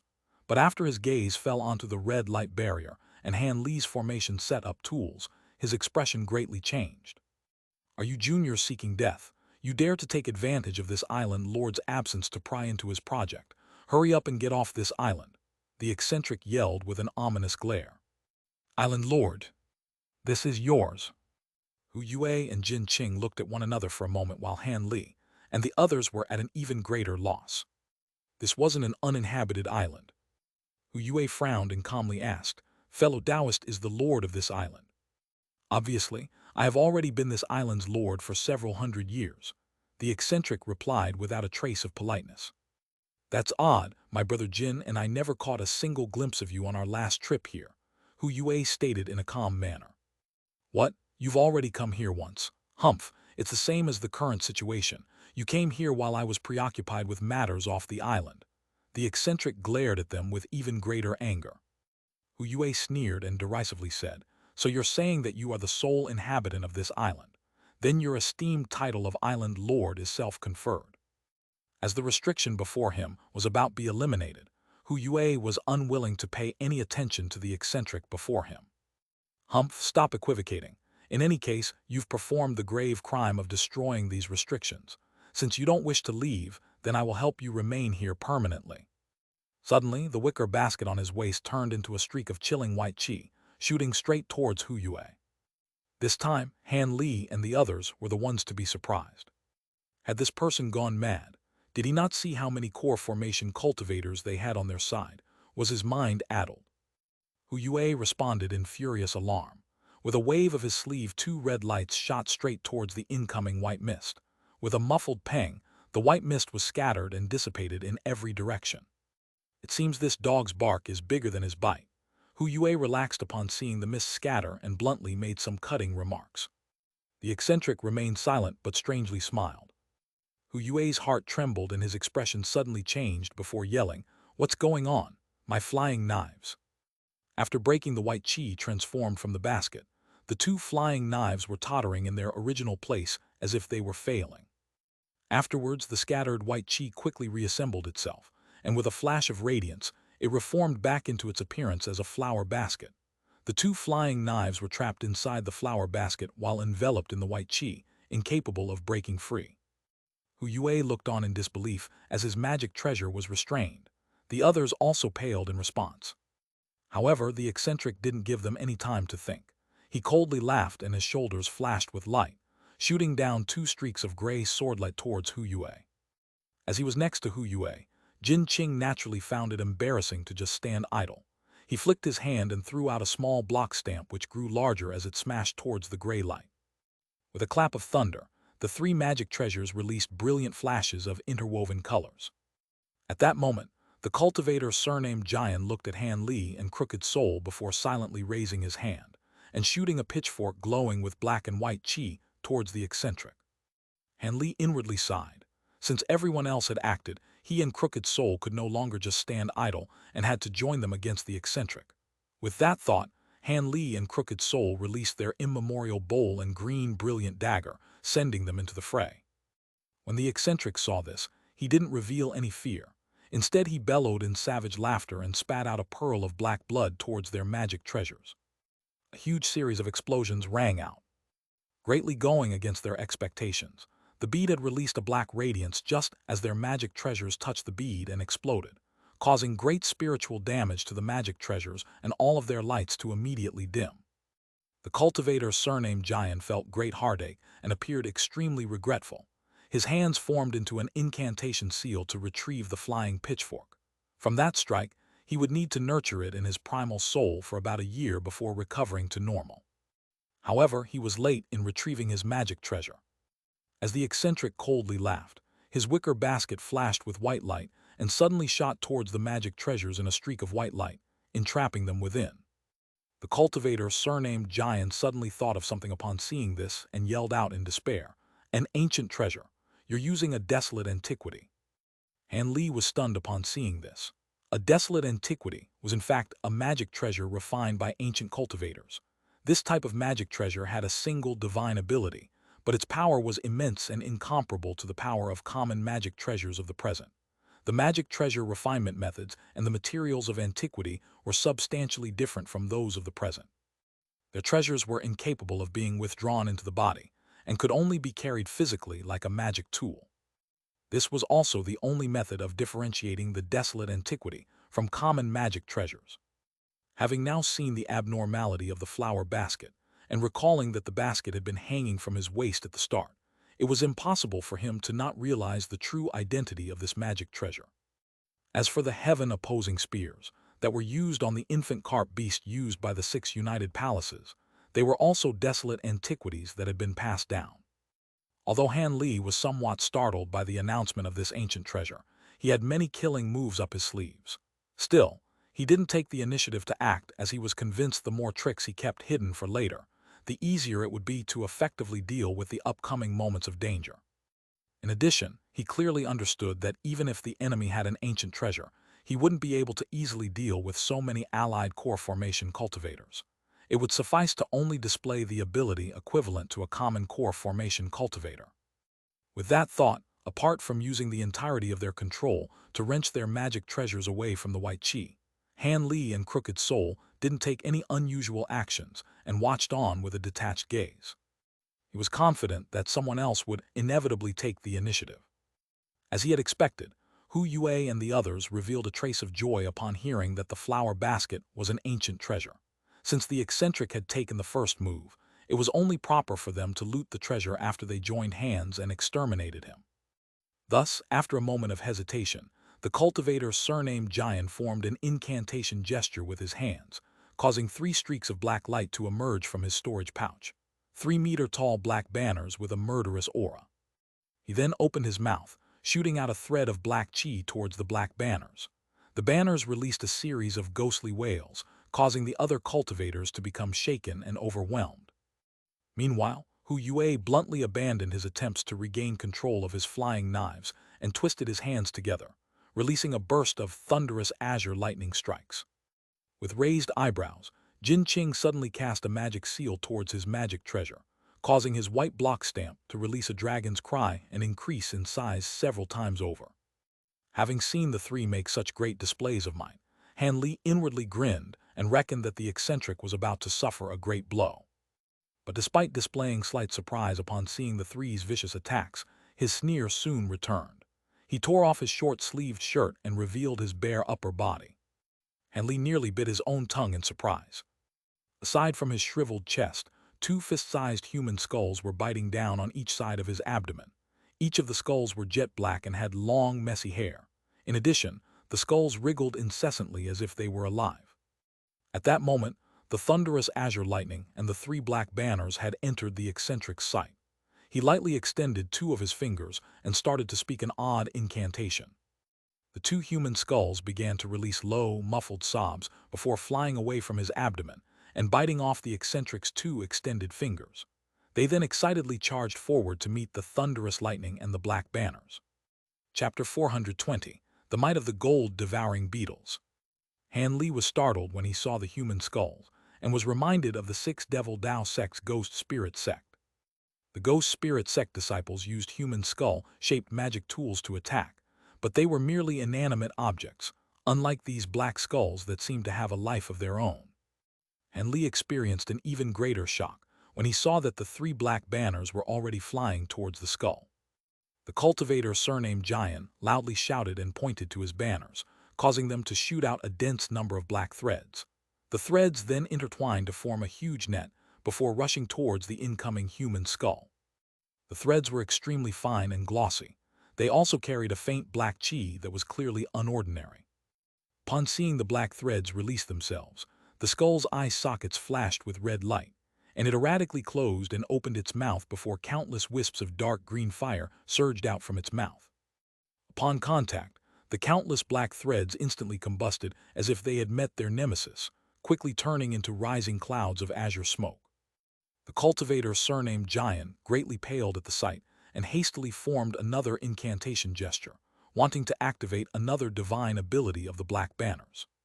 The black skulls suddenly swelled to the size of a carriage wheel before spouting out a streak of black light for a breath of time. The three black banners were then wrapped up by the streak of light and pulled into the skull's mouth. Afterwards, the skull started chomping down with force. After a few cracks and bangs, the black banners were entirely shattered.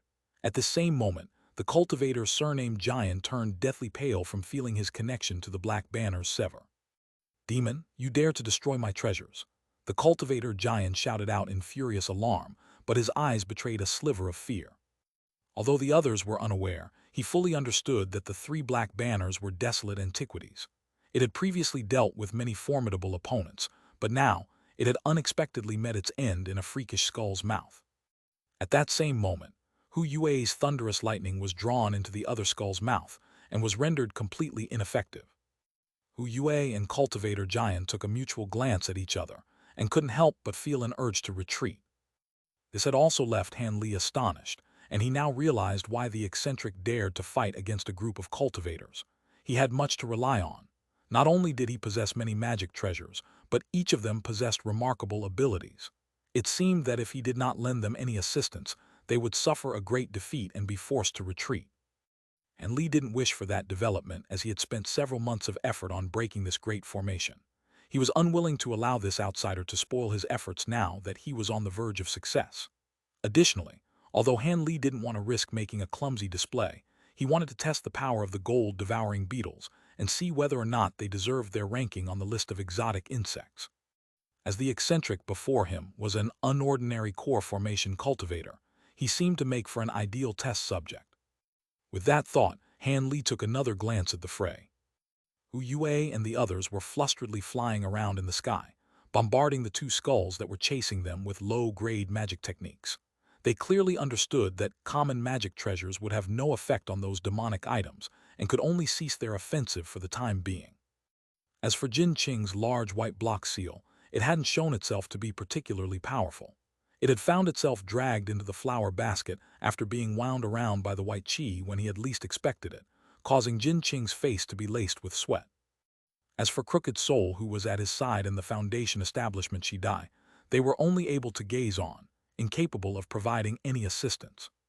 After seeing this, Han Li took a deep glance at the eccentric before unhesitantly taking out a bulging spiritual beast pouch with a single hand. Han Li's action seemed to have caught the eccentric's attention, possibly due to his powerful spiritual sense.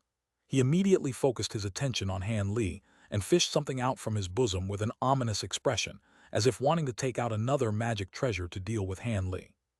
In response, Han Li decided to seize the initiative. He lightly tossed the spirit beast pouch into the air and quickly struck the pouch with an azure incantation seal cast from his other hand. With a tremble, the spirit beast pouch spouted out several tens of spheres, sharply, shooting towards the eccentric in streaks of light. These spheres were about a foot large and consisted of the colors of both silver and gold. As soon as the eccentric saw them, he revealed an expression of disdain and took out a jet-black Dharma wheel, an 8-spoked wheel that holds much significance in Buddhism, Dharma chakra, thoughtlessly throwing it out with a cold laugh.